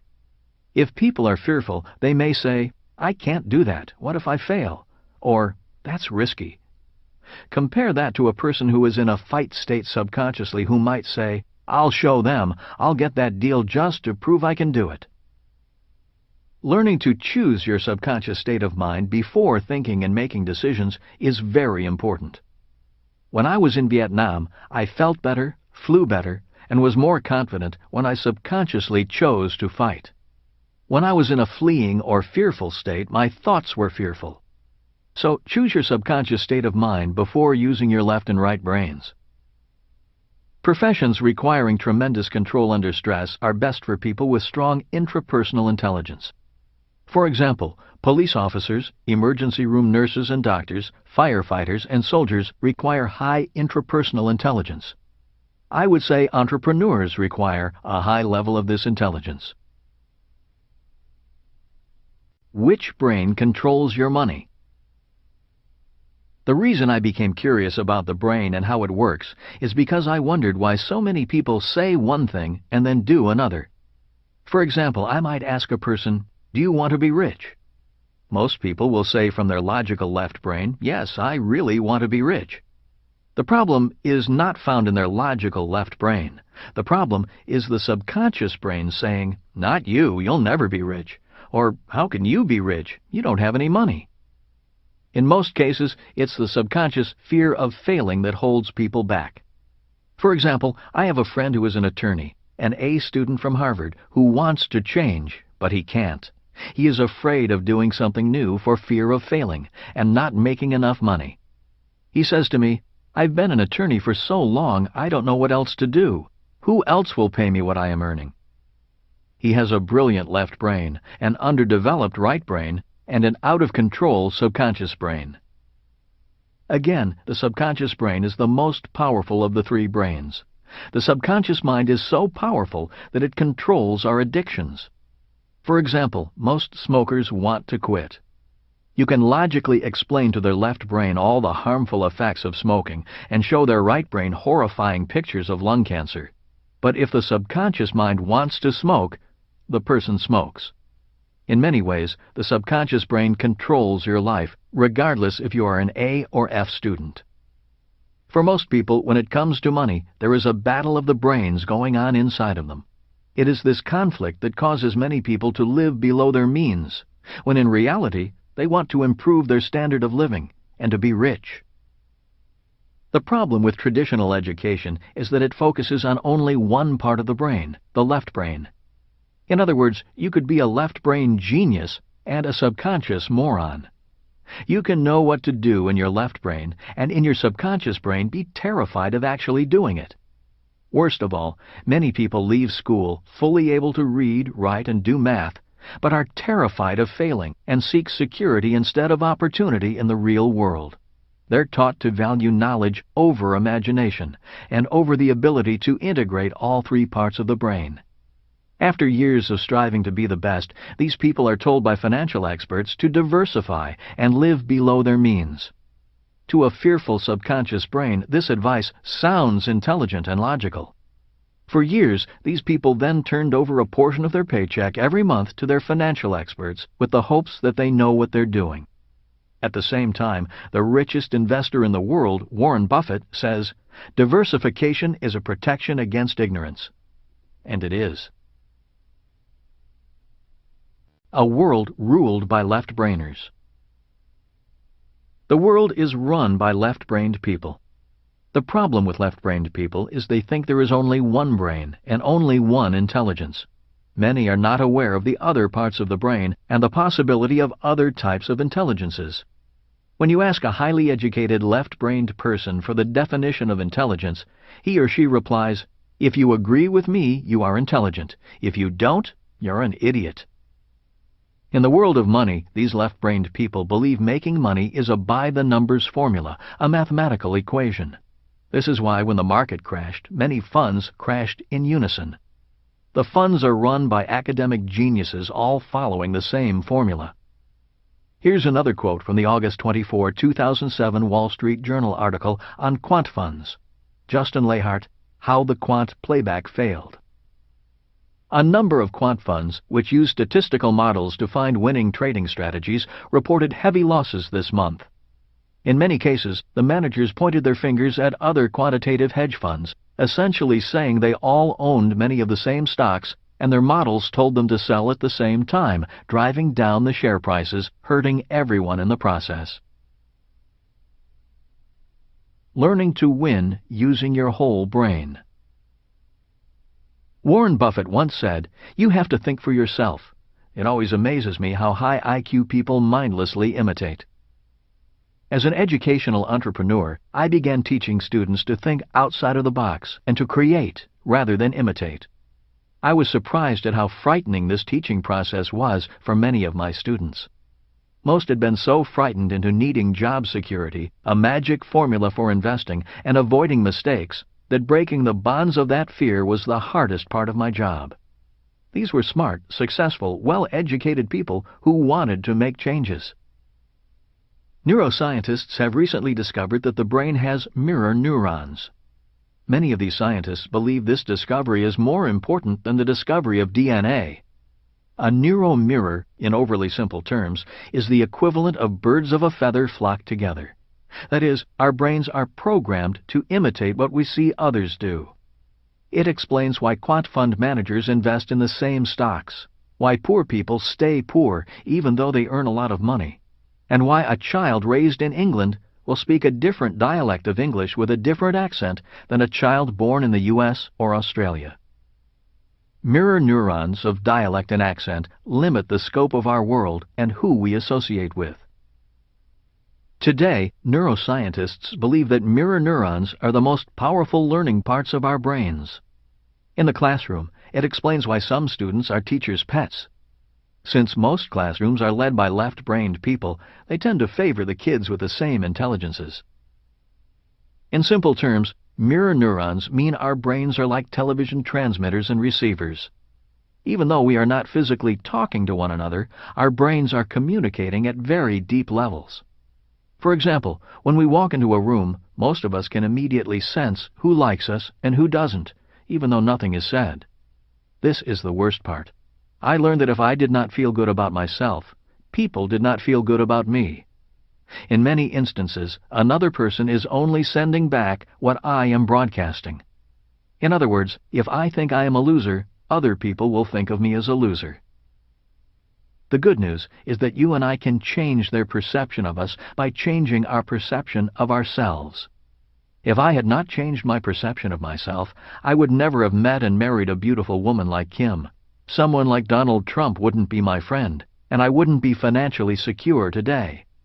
If I had not consciously changed my perception, I would probably still be a shy, fat, poor kid speaking pidgin English.